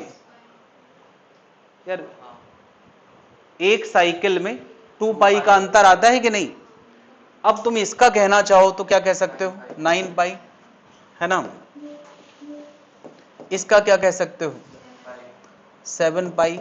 ऐसे भाई क्या ये ऊपर जाता हुआ ये भी ऊपर जाता हुआ है, तो इनमें कितना अंतर आ गया? 2 पाई का। तुम वो साइकिल 1 में इमेजिन कर सकते हो यार कि ये ऊपर जाता हुआ है तो 0 फेज पे है, फिर एक चक्कर लगा के ऊपर आएगा तो फिर 360 में हो जाएगा। अगर ये 5 चक्कर लगा चुका है तो 10 पाई हो चुका है, तो इसका मतलब ये अब तक 4 चक्कर लगा चुका है तो 8 पाई हुआ है। क्या जनता इमेजिन कर पा रही? यानी मैं बस इतना दिखाना चाह रहा हूं कि एक लैम्डा की लंबाई में फेज में कितना अंतर आता है। लैम्डा की लंबाई में 2 पाई का अंतर आता है। घट रहा है कब? जब राइट मूविंग है। लेकिन अगर यही वेव लेफ्ट मूविंग होती तो बताओ। अच्छा, लेफ्ट मूविंग वेव में कौन सीनियर होता फेज में? राइट वाले। नहीं, मैं कहता ये 0 फेज पे है। नहीं, मैं कहता कि ये 10 पाई फेज पे है, तो फिर ये वाला 8 पाई, ये वाला 6 पाई। क्या जनता समझ पा रही है? अगर ये लेफ्ट मूविंग वेव है तो आगे वाले का फेज ज्यादा होगा और राइट मूविंग है तो पीछे वालों का। लेकिन एक नियम तो दोनों में कॉमन है। क्या नियम? कि लैम्डा लंबाई में कितना फेज का अंतर आता है? 2 पाई का। लैम्डा बाई 2 पे पाई का। तो क्या फेज हर पार्टिकल में यूनिफॉर्मली डिस्ट्रीब्यूटेड होता है लेंथ के साथ? यानी अगर मैं कहता हूं लैम्डा लंबाई में 2 पाई अंतर आता है तो 1 लंबाई पे 2 पाई बाय लैम्डा अंतर आएगा, तो डेल्टा एक्स लंबाई पे कितना अंतर आएगा? 2 pi by lambda into delta x. ये किस बात का अंतर है? अरे ये फेज का अंतर है। फेजी का तो अंतर है कितना? 2 pi by lambda into delta x. मैं फिर से दिखा दूं, तुम डेल्टा एक्स में अगर लैम्डा डालोगे तो फेज का अंतर कितना आएगा? अगर लैम्डा बाई 2 डालोगे तो कितना आएगा? पाई। लैम्डा बाई 4 डालोगे तो कितना आएगा? क्या ये बात हमें दिख रही है कि जैसे जैसे तुम पाथ डिफरेंस डालोगे, डेल्टा एक्स का मतलब है दूरी का डिफरेंस, पाथ डिफरेंस बोलते हैं, और डेल्टा फाई का मतलब क्या है? Phase difference. तो हम दो पार्टिकल के बीच का फेज डिफरेंस कह सकते हैं। ये अंतर है। अब अंतर तो यहां भी दिख रहा है, अंतर भी यहां भी दिख रहा है, बट यहां हमें क्या दिख रहा है, राइट वालों का फेज कम होता है, लेफ्ट यहां क्या दिख रहा है, राइट वालों का फेज ज्यादा होता है। ये दो बातें दिख रही हैं। अभी मैं इतना पहले नोट कर लें, relation between path difference and phase difference, और ये भी बना ले तो बढ़िया रहेगा।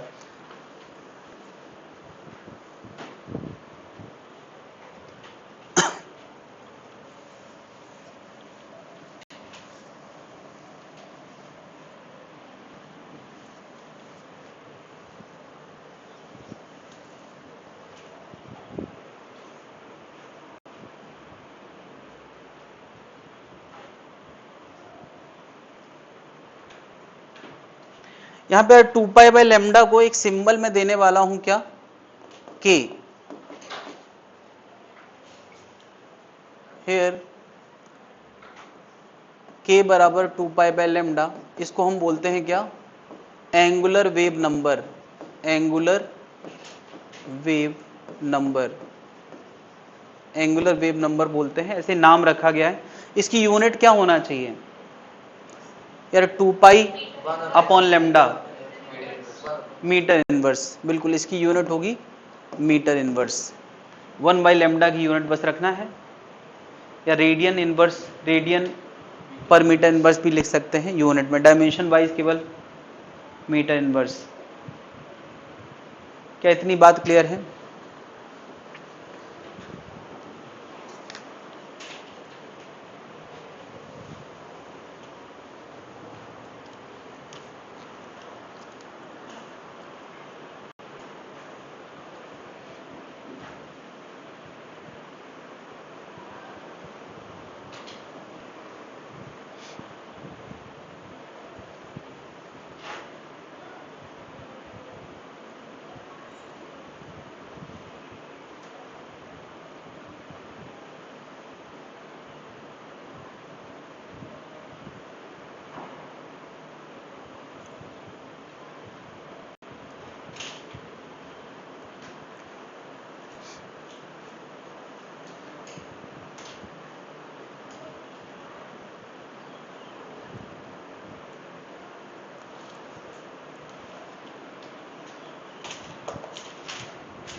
मैं यहां पर एक ऐसा साइनोसाइडल वेव दिखा रहा हूं, तुम्हें पता है कि यहां सब ये जो लाइनें मैंने बनाई हैं घूमती हुई, यहां सब पार्टिकल होते हैं।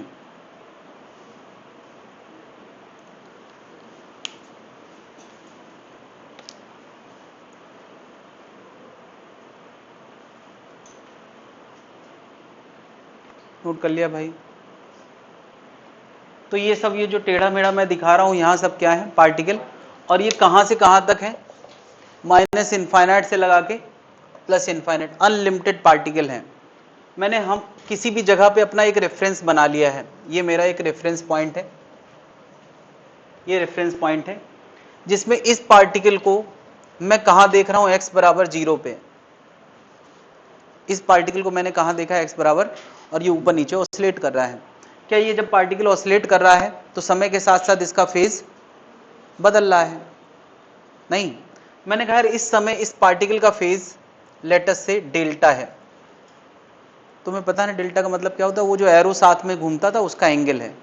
इसका फेज डेल्टा है, तो बता इससे आगे वालों का फेज, यानी x आगे इसका फेज इसके फेज से कम होगा या ज्यादा होगा?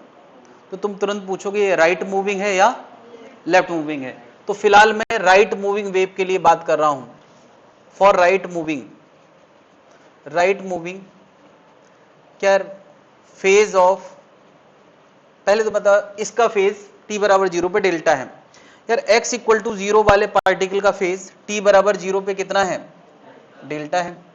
क्या इसी पार्टिकल का, पहले बात कर लें, इसी पार्टिकल का फेज t टाइम बाद हो जाएगा ओमेगा t प्लस डेल्टा।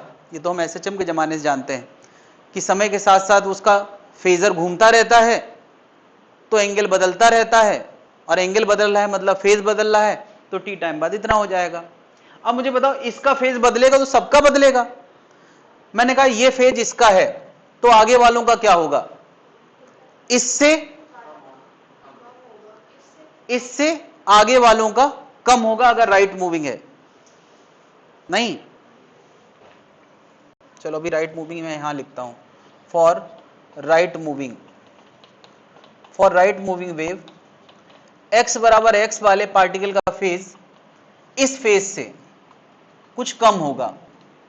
कितना कम होगा, तो अभी अभी मैंने एक चीज बताई है, 2 pi by lambda into delta x, तो डेल्टा एक्स मतलब x माइनस इतना कम होगा। यही तो बताया अभी अभी कि x आगे वाले का पार्टिकल का फेज कितना कम होता है, 2 pi by lambda into delta x. तो यार ये इसको x जीरो कह चुके हैं, इसको x x कहते तो डेल्टा x क्या लिखोगे, डेल्टा x x ही है, कम होगा कि नहीं। चलो मैं अगर पूछूं कि अगर ये लेफ्ट मूविंग वेव होती तो उसका फेज क्या होता, उसका फेज होता omega t plus delta plus 2 pi by lambda into x, obviously इसको के कह सकते हैं, होता कि नहीं। तो यार अब हम इस स्थिति में आ गए हैं कि ये फेज एक्स और टी दो इनपुट में आ चुका है राइट मूविंग के लिए, और ये किसके लिए आ चुका है, लेफ्ट मूविंग के लिए। और अभी अभी थोड़ी देर पहले मैंने एक इक्वेशन बताई थी कि y बराबर ए साइन फेज होता है। अगर फेज x और t का फंक्शन है तो उसका डिस्प्लेसमेंट भी किसका फंक्शन होगा, क्या बन जाएगा, omega t minus k x plus delta. ये किसके लिए है, राइट मूविंग। तो लेफ्ट मूविंग के लिए क्या बन जाएगा, ए साइन ओमेगा टी प्लस के एक्स प्लस डेल्टा। क्या अभी वेव इक्वेशन ऐसी ही क्यों लिखी जाती है, ये समझ में आना चाहिए। आमतौर पे किताबों में डेल्टा जीरो या पाई लेने का फैशन है। कुछ किताबें डेल्टा जीरो लेके चलती हैं और पूरी किताब में कहीं डेल्टा का जिक्र नहीं करती हैं, और यही इक्वेशन पूरी किताब में लिखी रहती है ओमेगा टी माइनस। और कुछ किताबें डेल्टा पाई लेके चलती हैं और पाई लेने के बाद वो के एक्स माइनस ओमेगा टी हो जाता है, अभी मैं बताऊंगा कैसे। और पूरी किताब में के एक्स माइनस ओमेगा टी ही चलता रहता है, बट मैंने बहुत जनरलाइज बात करी, यहाँ डेल्टा भी लिखा है। ये वेव इक्वेशन किताब का जनरली पहले पन्ने का पार्ट है, एक ही पन्ने में खत्म होता है, जिसके लिए मैंने अब तक 1.5 घंटा ले रखा है। ये सारी बातें 2 पन्नों में के अंदर ही सब होती हैं, एम आई राइट। कि तीसरे पन्ने में आया है वेव इक्वेशन, कहाँ है भाई, वेव इक्वेशन पहले पन्ने दूसरे पन्ने से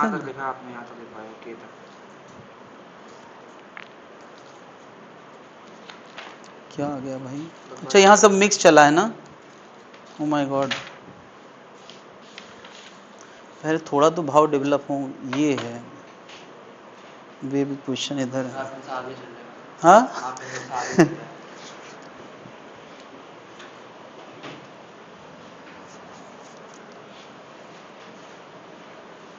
वेव खत्म होने के बाद ही हम लोग वेव ऑप्टिक्स करेंगे, और यहीं करेंगे इसी क्लास में।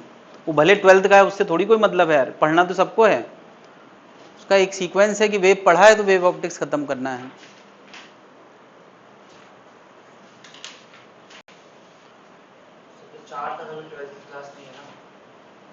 ट्वेल्थ वाली क्लास इलेक्ट्रोस्टैटिक फिर से पढ़ोगे क्या, वही तो, उसमें क्यों आओगे, कुछ और चलाया जाए तो आ सकते हो, क्या चलाया जाए तो आ सकते हो। हाँ आना भी क्यों है यार, वो तो गया सब, तुम्हारा यही तो रह गया था SHM वेव, बस वेव ऑप्टिक्स बचा है एक राउंड कंप्लीट होने के लिए। और किनका 2 राउंड पूरा हो चुका है तुम्हारा, पूरी मैकेनिक्स का। हाँ, तो काइनेमेटिक्स हो गया पूरा 2 राउंड। और किसका 2 राउंड पूरा करना है, तीसरा राउंड करना है। सब उस बैच में वो वाले बच्चे का पढ़ेंगे रोटेशन, एकदम बहुत बाद में, उसका सीक्वेंस ही अलग है उस बैच का। उस बैच में फालतू चीज़ें बाद में उठाई जाएंगी जो हजम नहीं होती हैं, और जो हजम नहीं होता, इजी टू डाइजेस्ट नहीं है।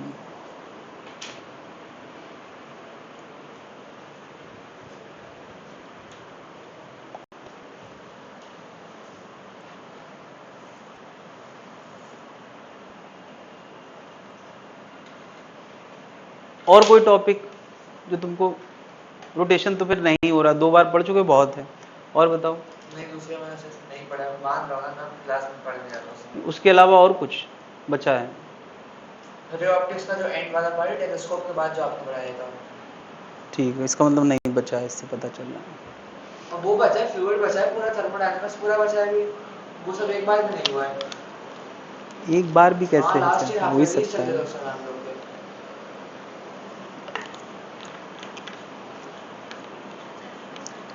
तो fluid and heat and thermodynamics में भी एक गुड चॉइस हाँ सर। अभी शुरू करने के लिए।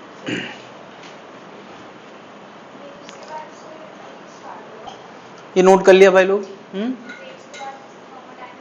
यहाँ पे वेव के बाद वेव ऑप्टिक्स स्टार्ट होगा, और मैं सोच रहा हूँ हीट एंड थर्मोडायनेमिक्स उसमें शुरू कर दें, सही रहेगा। दोनों दिन आओगे और क्या, 12th का नहीं चलेगा ना फिर, इसलिए 1 बजे वाली नहीं होगी। 2 ही क्लास, एक से ज्यादा क्या कर पाओगे तुम लोग। 2 बजे वाली क्लास अभी 3 उसके लिए होगी, सेमीकंडक्टर के लिए। कब से होगी सर भाई? जब से हो, कभी होगी, कभी ना कभी। पूरा कोर्स काम करें आप। तो हो तो गया, अब तुम 2-2 राउंड कंप्लीट करोगे। हाँ सर, एक चैप्टर एक बार तो पढ़ दूंगा, थर्मो वाला एक बार भी नहीं पढ़ा है मैंने, ये एस्ट्रो में पहली बार पढ़ रहा हूँ। एक राउंड पूरा करो, थर्मोडायनेमिक्स फ्लूइड सब हो चुका है यार, तुम लोग पढ़ो ना तो बात अलग है। हम लोग तो आए नहीं थे, बहुत बढ़िया, नहीं आए तो अच्छा किया। मैं अकेला क्यों बच रहा हूँ? बाकी 3 लोग जो हैं वो लोग भी तो हैं। कौन? अदिति, हसन और शान। वो लोग सब पढ़े हैं, सब पढ़े हैं। वो लोग भी नहीं थे उसमें।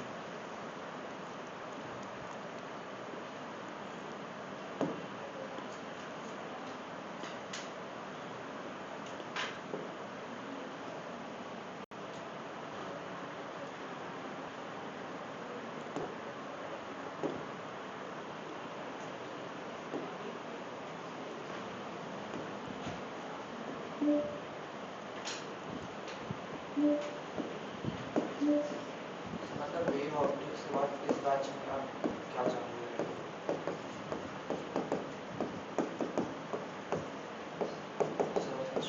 आई वेव ऑप्टिक्स बाद कुछ कर देंगे।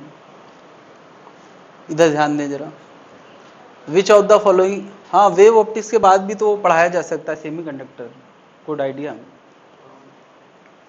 उसमें आना शुरू करो जिसको पढ़ना है, और बचे हुए टॉपिक इसमें चलते रहेंगे। सेमीकंडक्टर पढ़े चलेगा, वेव ऑप्टिक्स चलेगा, वेव ऑप्टिक्स चलेगा, फिर सेमीकंडक्टर। फिर सेमीकंडक्टर।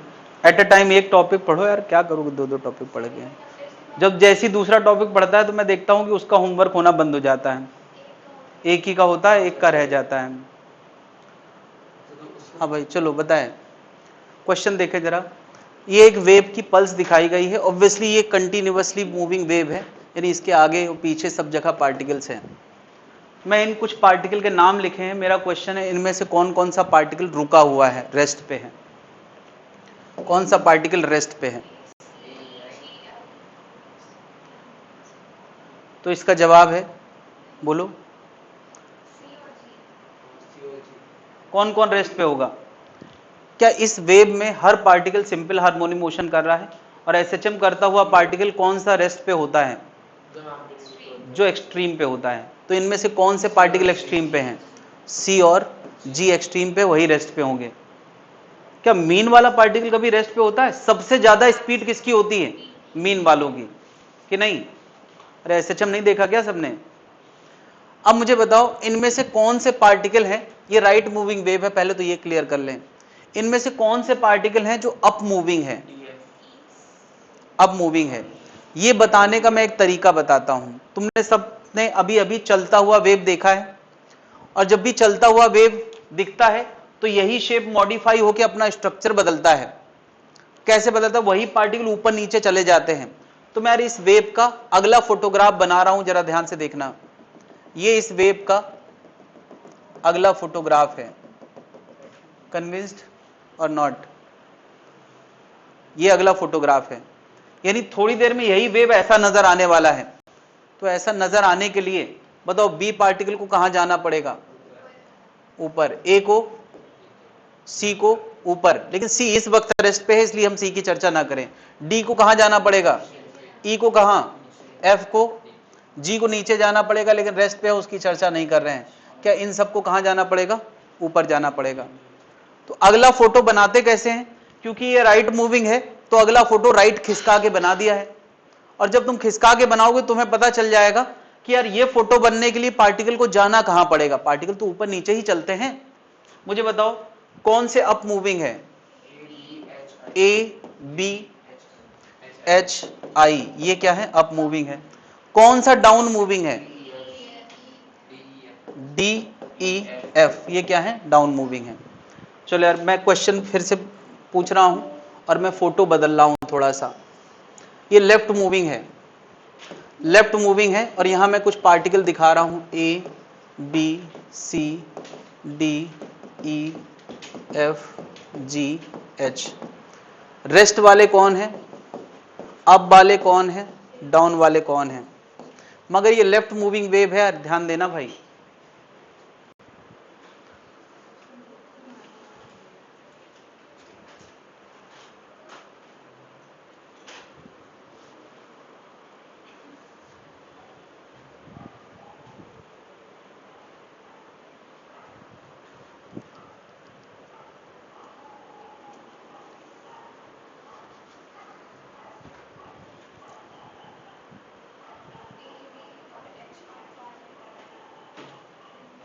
रेस्ट वाले कौन कौन से हैं?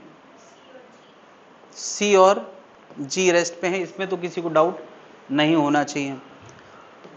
अब ये कैसे तय करें कौन अप है कौन डाउन है? उसके लिए हमें क्या करना चाहिए? इसका अगला फोटो बनाना चाहिए। कितने लोगों ने कर लिया यार? अप और डाउन दिखाएं जरा। ये डाउन है ये अप है, ठीक है। और कोई? हाँ दिखाओ। ठीक है ठीक है ठीक है। अगला फोटो ये अप है। बेटा ये भी तो जब इधर खिसका दिए हो तो ये जगह भी तो यहाँ पे नीचे से थोड़ी जाएगी, ऊपर से जाएगी। अगला फोटो बना पाएंगे? अगला फोटो तो बनाओ, बिना फोटो बनाए कैसे आंसर? अच्छा ये पुराना वाला है, अभी वाला है। फोटो कहाँ बनाया? मन में बनाया। मन वाली बात को थोड़ा डॉटेड करके हाँ ऐसे ले आओ। क्या आया? कौन कौन अप है? ए बी अप है, डी एफ। हाँ देखो यार मैं इसका अगला फोटो बना रहा हूं, ऐसा अगला फोटो बनेगा यार। फोटो खिसकाना आना चाहिए भाई, ऐसा कुछ। क्या ये इसी का खिसका हुआ फोटो है? कौन कौन ऊपर जा रहा है? ए ऊपर, बी ऊपर, एच ऊपर, ए बी और एच। कौन कौन नीचे जा रहा है? D E F, D E F कौन जा रहा है? नीचे। एक आध बार पता है ऐसे क्वेश्चन आए हैं कि कोई पार्टिकल दे दिया है और पूछा है उसकी वेलोसिटी का वेक्टर क्या है, वी वेक्टर, और लिख दिया है मान लिया ऐसी बी का velocity vector 2i minus 2i plus 2j minus 2j, ऐसे ऑप्शन दे दिए हैं। बताओ क्या आंसर लिखोगे? हमें कुछ नहीं पता लेकिन एक बात तो पता है कि बी कहां जा रहा है? ऊपर जा रहा है। अब ऊपर जा रहा है तो आई थोड़ी होगा, ये तो ऐसे ही गलत हो गए, है ना। अब बस हमने ये तय कर लिया कि ऊपर जा रहा है तो इसका मतलब प्लस 2j होगा या माइनस 2j? Plus 2j। तो क्या होता है उसमें कैलकुलेशन के तरीके भी दिए होते हैं, न्यूमेरिकल वैल्यू भी दी होती है, मगर हमें सॉल्व नहीं करना पड़ता है। अगर तुम ये समझते हो तो तुम बिना सॉल्व किए आंसर टिक कर सकते हो। कैसे? अगला फोटो बनाना है तो तुम्हें खुद दिख जाएगा ऊपर जाएगा कि नीचे जाएगा। देख ले आराम से कि ऐसे भी आंसर निकाले जा सकते हैं। इसीलिए मैं ये टेक्निक बता रहा हूं कि बहुत बार फीलिंग बहुत मदद करती है, और फीलिंग मैं इसीलिए डेवलप करने की कोशिश करता हूं कि उस टॉपिक में बहुत सारे कॉम्प्लिकेटेड भाव हैं तो कुछ सिंपल सिंपल भाव तो डेवलप करो। क्या ये लेफ्ट मूविंग वेव का डिस्कशन था और ये राइट मूविंग का डिस्कशन था? इतनी बात जनता समझ गई है?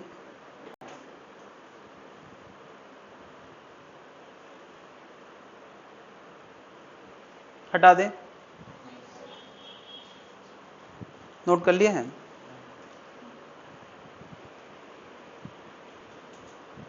कितनी बात क्लियर है या कोई डाउट है? हजम हो गई इतनी बात? देखो यार, वेव यार बहुत कम विजिबिलिटी वाला टॉपिक है। हमने ट्रांसवर्स वेव का सहारा इसी लिया है कि कुछ तो फीलिंग है, कुछ तो पिक्चर है। लॉन्गिट्यूडनल का तो कोई पिक्चर ही नहीं है, इसलिए हमें यहीं से बातें हजम होगी, यहीं से ध्यान रखना संभव है। हटा दे भाई लोग। तो पेन तुम लोग क्यों चलाते रहते हो? क्या तुम लोग ऐसे ऐसे खींचा करते हो क्या पेन चलाने के लिए? भाई नोट कर लिया, उसके बाद पेन रोक दो। है क्या अभी?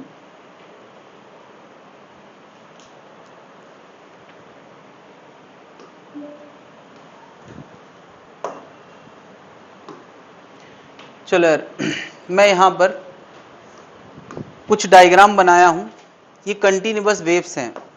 तुम कहोगे सर यहाँ तो एक ही दिख रहा है, इसके इतना सा लूप दिख रहा है, पूरा वेव क्या है? तो पूरा वेव यहाँ आगे, यहाँ आगे, इसके भी आगे, इसके भी आगे है, वो मैंने दिखाया नहीं है।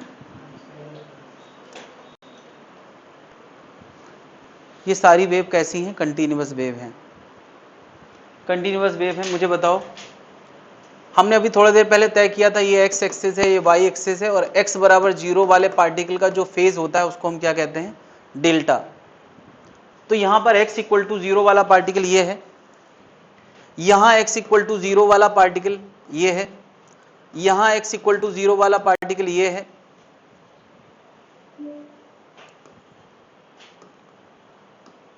यहां x इक्वल टू 0 वाला पार्टिकल ये है, यहां x इक्वल टू 0 वाला पार्टिकल ये है। सबको दिख रहा है? पार्टिकल दिख रहे हैं? नहीं? तो मुझे बताओ इसका डेल्टा कितना? डेल्टा समझते हो ना यार? डेल्टा मतलब t बराबर 0 वाला फेज। तो x इक्वल टू 0 का ये फोटो है, और ये सारे फोटो t इक्वल टू 0 के हैं। ये सारे फोटो कब के हैं? t बराबर 0 के हैं। t बराबर 0 पे जो x बराबर 0 वाले का फेज होता है उसी को हम क्या कहते हैं? डेल्टा। डेल्टा जो अभी हमारी इक्वेशन में ये डेल्टा आया था, ये क्या था? ये था t बराबर 0 पे x बराबर 0 वाले का फेज। बताओ इसका फेज कितना है? नहीं बता सकते यार। मीन से किनारे है तो ये क्या होगा? π/2। ये मीन से नीचे है तो इसका कितना होगा? 3π/2। 270 डिग्री, ये 90 डिग्री है, इसका कितना है? 200। डिग्री में बताने का फैशन नहीं है, इसलिए मैंने रेडियन में बदल दिया है। ये राइट मूविंग वेव है। कोई मुझे बताए इसका फेज क्या है?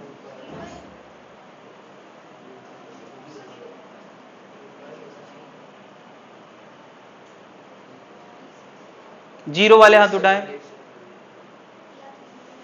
2π वाले हाथ उठाएं। देखो यार, 0 और 2π एक ही चीज है, इसको बताने से कोई फायदा नहीं, क्योंकि 2π के बाद चीजें रिपीट करती है। तुम्हें 0 से 2π के बीच में बताना है सारे आंसर। हाँ 0 बता सकते हैं, 0 से 2π के बीच में, या 0 इंक्लूड करके। बता इसका फेज क्या है? एनीवन? यार इसका फेज बताने के लिए बड़ा आसान काम करना है। इसका अगला फोटो बनाना है। बताओ इसका अगला फोटो कैसा बनेगा? ऐसा बनेगा। और ये फोटो क्या बता रहा है? कि ये पार्टिकल इस वक्त डाउन मूविंग है। और डाउन मूविंग है तो इसका मतलब इसका फेज कितना होगा? पाई होगा। अरे याद है वो फेजर, पार्टिकल ऊपर जाके नीचे आता था तब तक कितना एंगल कवर हो जाता था? पाई। इसका अच्छा, अगर यही पार्टिकल मैं ये डायग्राम ऐसे बना देता और राइट मूविंग की जगह लेफ्ट मूविंग लिखता, तब यार तब देखो जरा, तब इसका फेज कितना होता? तब इसका फेज 0 लिख सकते हैं या 2π लिख सकते हैं। 0 ही लिखा जाता है, 2π नहीं लिखा जाता है। अप मूविंग है तो क्या कितना है? 0। डाउन मूविंग है तो कितना? पाई। क्या ये जनता समझ पा रही कि नहीं? अच्छा बताओ, डेल्टा तय हो गया तो हम वेव इक्वेशन लिख सकते हैं, a sin omega t minus k x plus π/2। नहीं लिख सकते? तो बताओ इसकी इक्वेशन क्या आ गई? a sine pi by 2 plus something को हम क्या लिख सकते हैं, यानी यार ऐसा कुछ दिख जाए तो वो भी वेव इक्वेशन होती है। यहां पे वो आएगा माइनस में, sine 3 pi by 2 plus something minus होता है, इसलिए मैं इसकी चर्चा नहीं कर रहा हूं, जो मेन बातें हैं उनकी कर लेते हैं। A sine omega t plus pi, omega t minus k x plus pi, बताओ जरा इसकी इक्वेशन क्या आ गई। साइन पाई प्लस समथिंग क्या होता है, साइन पाई प्लस समथिंग क्या होता है, माइनस साइन समथिंग, ये आएगा। अच्छा, साइन में माइनस अंदर भी ले जा सकते हैं, ये बात किसी को पता है कि नहीं। साइन ऑफ माइनस थीटा बराबर माइनस साइन थीटा होता है, तो ये माइनस को मैं अंदर ले जा रहा हूं तो ये बन जाएगा ए साइन के एक्स माइनस ओमेगा टी। तो जो लोग ये इक्वेशन लिखते हैं किताब में, और पूरी किताब में यही लिखते हैं, तो वो मान के चलते हैं कि इस पार्टिकल का फेज कितना है, पाई है। और इस अगर मैं यहां पर इसी का जीरो लिखता तब इक्वेशन क्या बनती, omega t minus k x, तो उसकी इक्वेशन बनती है omega t minus k x. क्या जनता समझ पा रही है। अच्छा, ये एक लेफ्ट मूविंग पार्टिकल है और इसका फेज डेल्टा, चलो यहां वाला रहने दो, और ये मैंने बता दिया है, यहां पे इसको रहने देते हैं।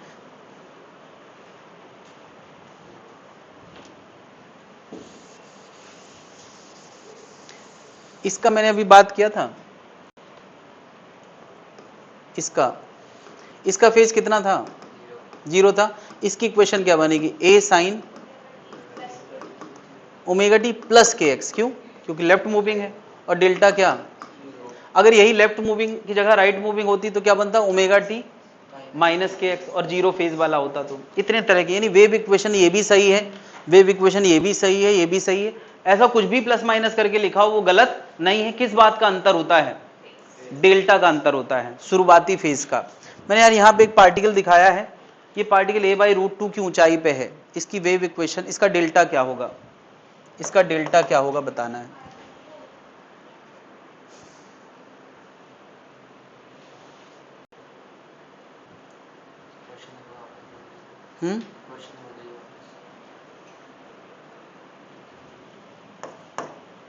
डेल्टा बताना, डेल्टा का मतलब होता है x बारे जीरो का फेज।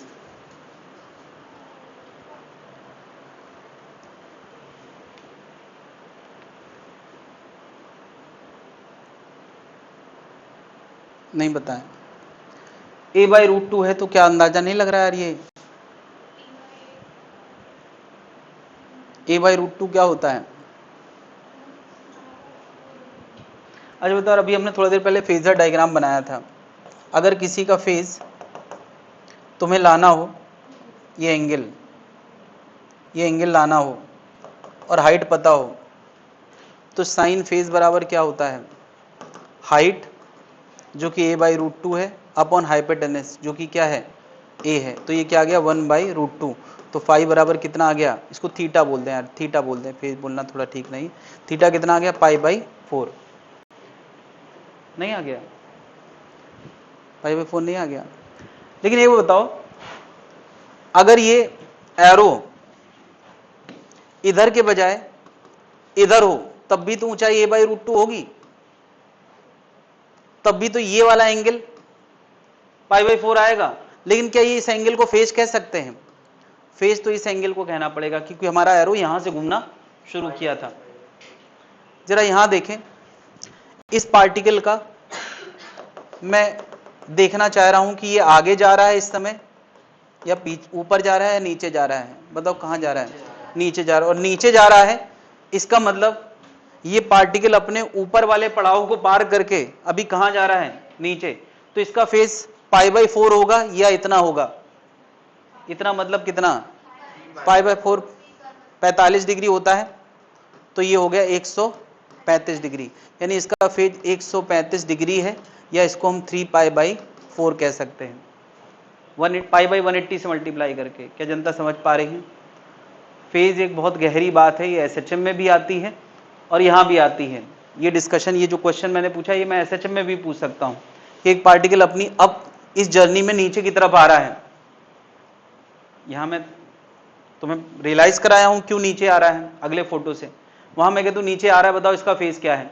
ऊपर जा रहा होता तो क्या होता, π/4। नीचे आ रहा है तो कितना है, 3π/4। ये जनता समझ ले, ये फेजर से ही तय किया जा सकता है।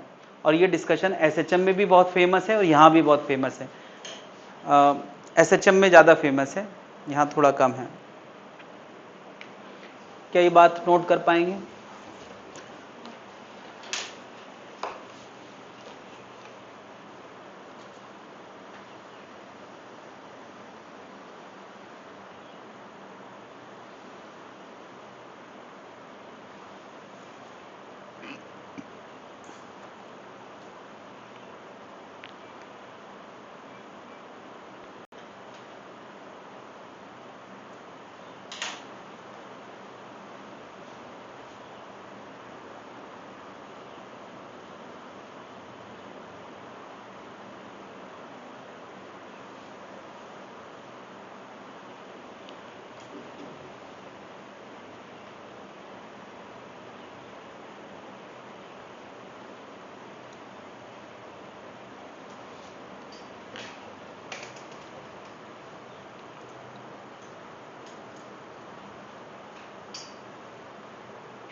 काम करते हैं, हीट एंड थर्मो शुरू करते हैं उसमें ना, तो हीट एंड थर्मो भी हो जाएगा दूसरे वाले में, ज़्यादा बढ़िया रहेगा।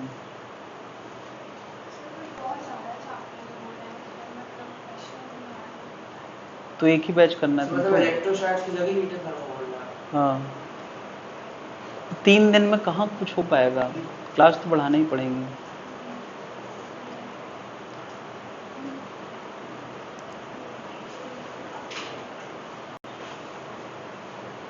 इन लोगों का तो ठीक है, अभी खत्म ही हो रहा है, कोई दिक्कत नहीं है। 12th पास आउट वालों को तो पूरा ही पढ़ना है भाई, इलेक्ट्रो भी पढ़ना है और ये भी पढ़ना है।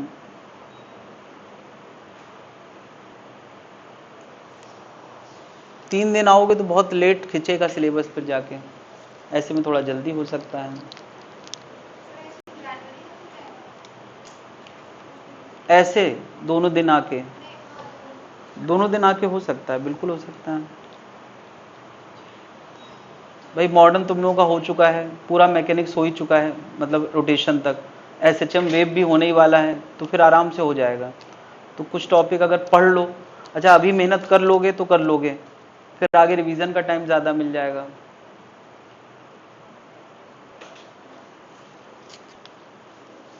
टाइमिंग में किसी को कोई दिक्कत नहीं है ना, 11 बजे डेली, कोई कंफ्यूजन नहीं। 11 बजे डेली फिजिक्स के लिए रिजर्व रखना है। किसी को कोई कंफ्यूजन है? अभी एक दो क्लास के बाद शुरू होगा, वहाँ पे सर्कुलर मोशन ख़त्म होने वाला है, उसी के बाद स्टार्ट करेंगे।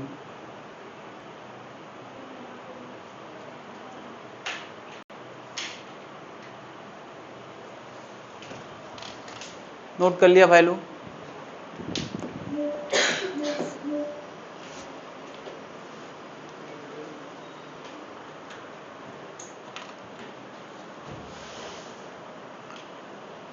तो यार ये जो x बराबर 0 वाले का फेज है ना, t बराबर 0 पर, उसी से वेव इक्वेशन का स्ट्रक्चर तय होता है।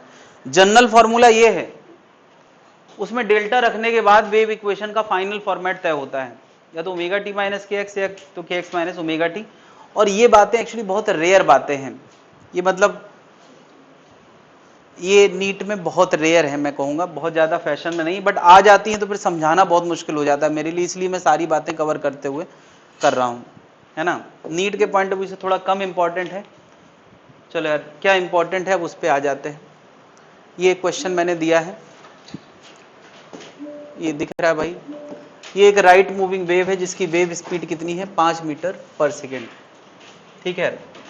और काफ़ी सारी चीज़ें तुम्हें यहाँ नज़र आ रही हैं। मैं चाहता हूँ कि तुम यहीं से ऑब्जर्व करके मुझे बताओ ये सारी चीज़ें क्या क्या हैं। सबसे पहला क्वेश्चन है, इस डायग्राम में एम्पलीट्यूड क्या है?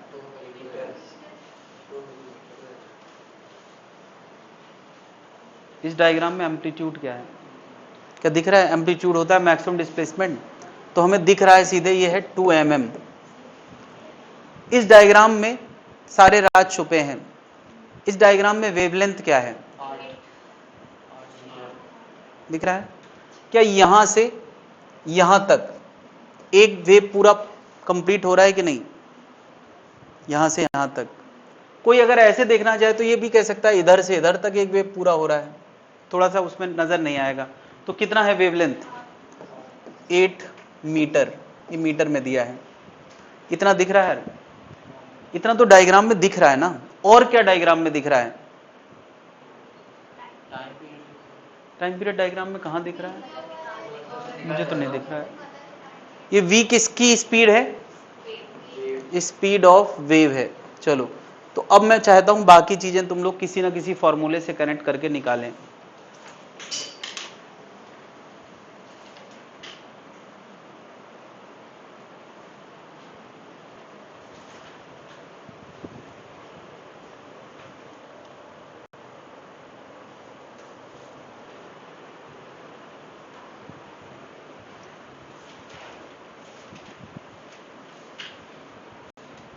मैं पहले फ्रीक्वेंसी निकाल रहा हूं। तुम कहोगे ये पक्षपात क्यों, टाइम पीरियड क्यों नहीं? क्योंकि जो हमारे पास फॉर्मूला है ना वो फ्रीक्वेंसी से ज्यादा जुड़ा हुआ है।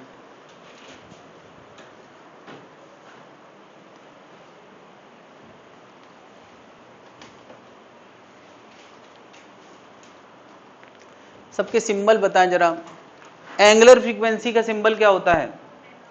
ओमेगा। ये एसएचएम के जमाने से वही है जिसकी यूनिट रेडियन पर सेकेंड होती है। एंगुलर वेव नंबर का सिंबल क्या होता है? के। आज ही पढ़ा है, ठीक है। तो सबसे पहले फ्रीक्वेंसी किस फॉर्मूले से निकालना चाहेंगे? आज के दिन हमने कोई फॉर्मूला पढ़ा है फ्रीक्वेंसी का?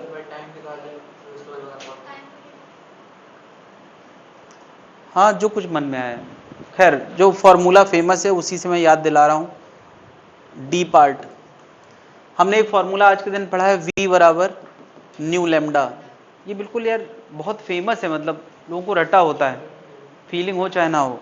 तो क्या v हमारे पास है 5 मीटर पर सेकेंड, फ्रीक्वेंसी लाना है, और लेमडा कितना है 8 मीटर। तो फ्रीक्वेंसी क्या आ गया 5/8 हर्ट्ज। कितने लोग आ गया यार? तो फिर बताओ यार, फ्रीक्वेंसी आ गया है तो सी पार्ट टाइम पीरियड क्या होगा? टाइम पीरियड 1 फ्रीक्वेंसी होता है, तो कितना आ गया 8/5 सेकेंड। चलो यार आगे और बढ़ते जाएं। सब हो गए?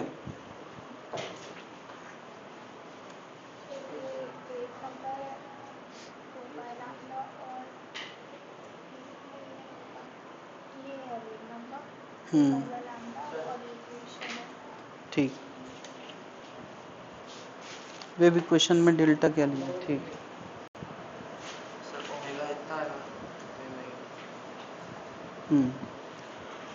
हाँ भाई, और कोई?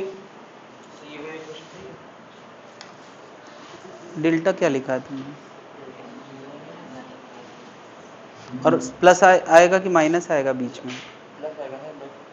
देखो इसमें साफ साफ तीर बना है, 5 मीटर पर सेकेंड राइट जा रही है, राइट मूविंग वेव है ना भाई। के आ गया, ठीक है। और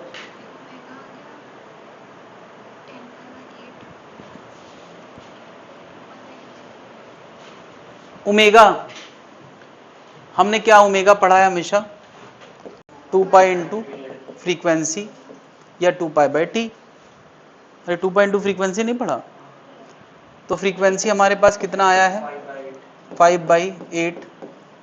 तो ये कितना आ गया ओमेगा पाई/4 रेडियन पर सेकेंड। क्या ओमेगा आ गया भाई? यार omega equal to 2 pi into frequency कब से हम पढ़ रहे हैं? एसएचएम के ज़माने से।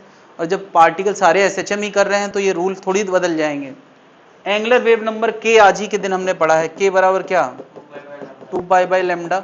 लेमडा कितना है 8 8, तो क्या आ गया π/4 मीटर इनवर्स। क्वेश्चन में कहा वेव इक्वेशन लिखो, कितने लोगों ने यार वेव इक्वेशन लिख दिया है? और कोई? लिखा है डेल्टा वाला। हाँ डेल्टा और लिखो, दिख नहीं रहा डेल्टा?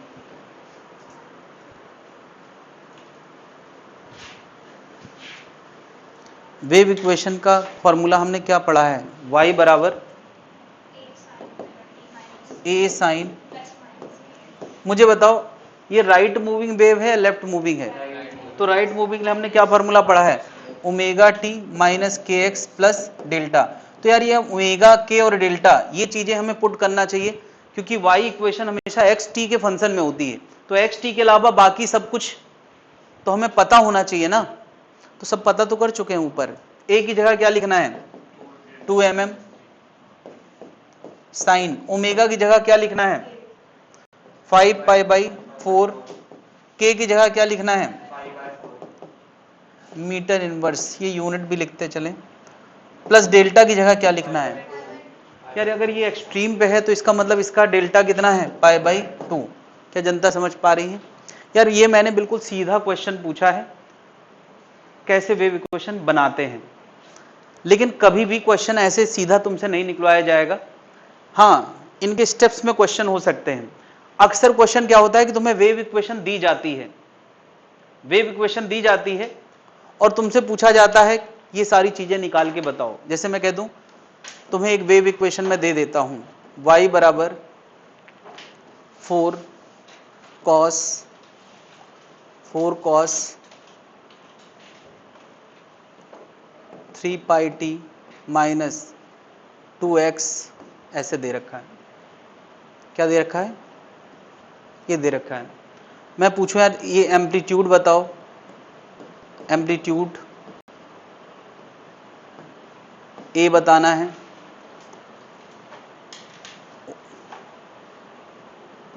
एंगुलर फ्रीक्वेंसी बताना है, टाइम पीरियड बताना है,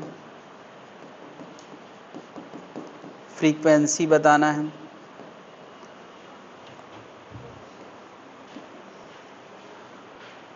ना, वेवलेंथ बताना है। क्या तुम यार इस इक्वेशन को देख के इतनी सारी चीजें निकाल के दे सकते हो?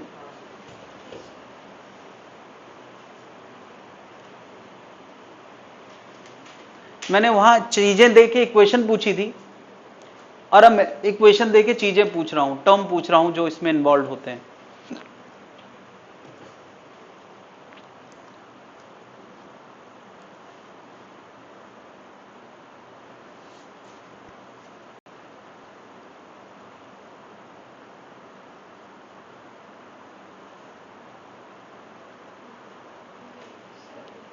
हो गए?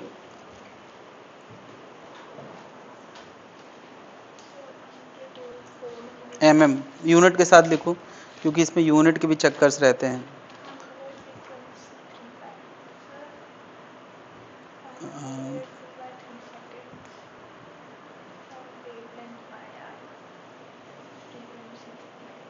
वेवलेंथ 2π/λ बराबर 2 है,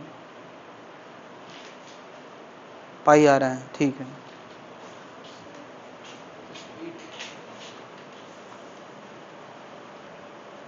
डेल्टा मैंने कब पूछा? डेल्टा भी निकाल लिया तुमने, ठीक है, सही।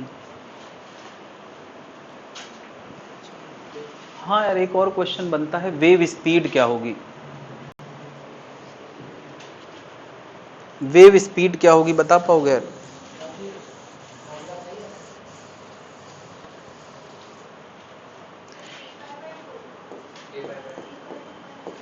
वेव स्पीड और बताना है इन सब के बाद।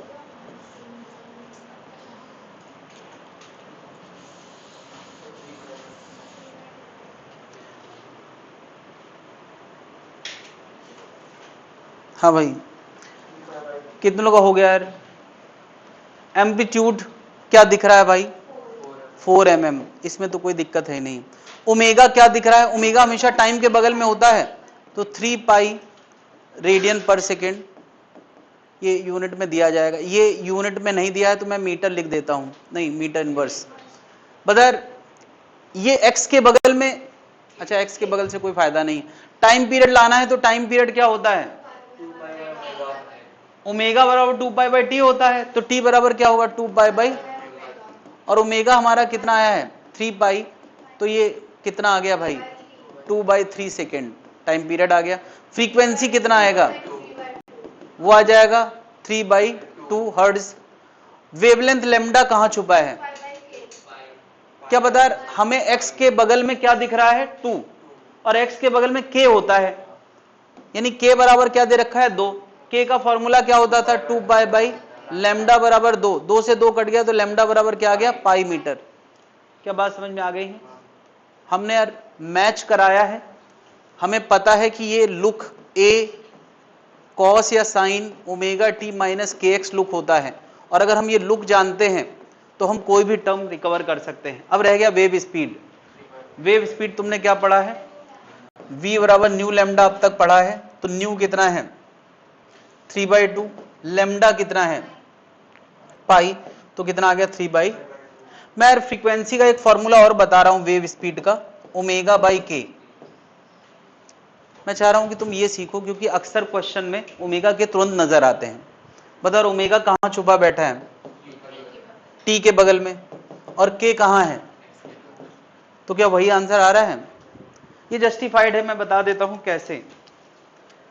पता है v बराबर ओमेगा के कैसे जस्टिफाइड है, जरा देख लें। ओमेगा बताओ तो 2π फ्रीक्वेंसी होता है, के 2π लेमडा होता है, तो क्या ये न्यू लेमडा आ रहा है कि नहीं। तो वेव स्पीड का जहां भी तुमने फॉर्मूला डिराइव किया है न्यू लेमडा, उसी के बगल में उसको ओमेगा बाई के और लिख दें, तो एक और फॉर्मूला आ जाएगा, क्योंकि ओमेगा के इजीली अवेलेबल चीज होती है, तो इससे फॉर्मूला याद रखना ज्यादा बढ़िया रहेगा। क्या जनता इतनी बातें समझ गई है, तो आज का होमवर्क जरा टिक करें।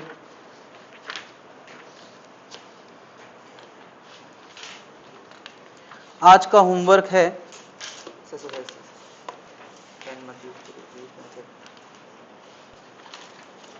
एक से लगा के नहीं, एक से लगा के नहीं,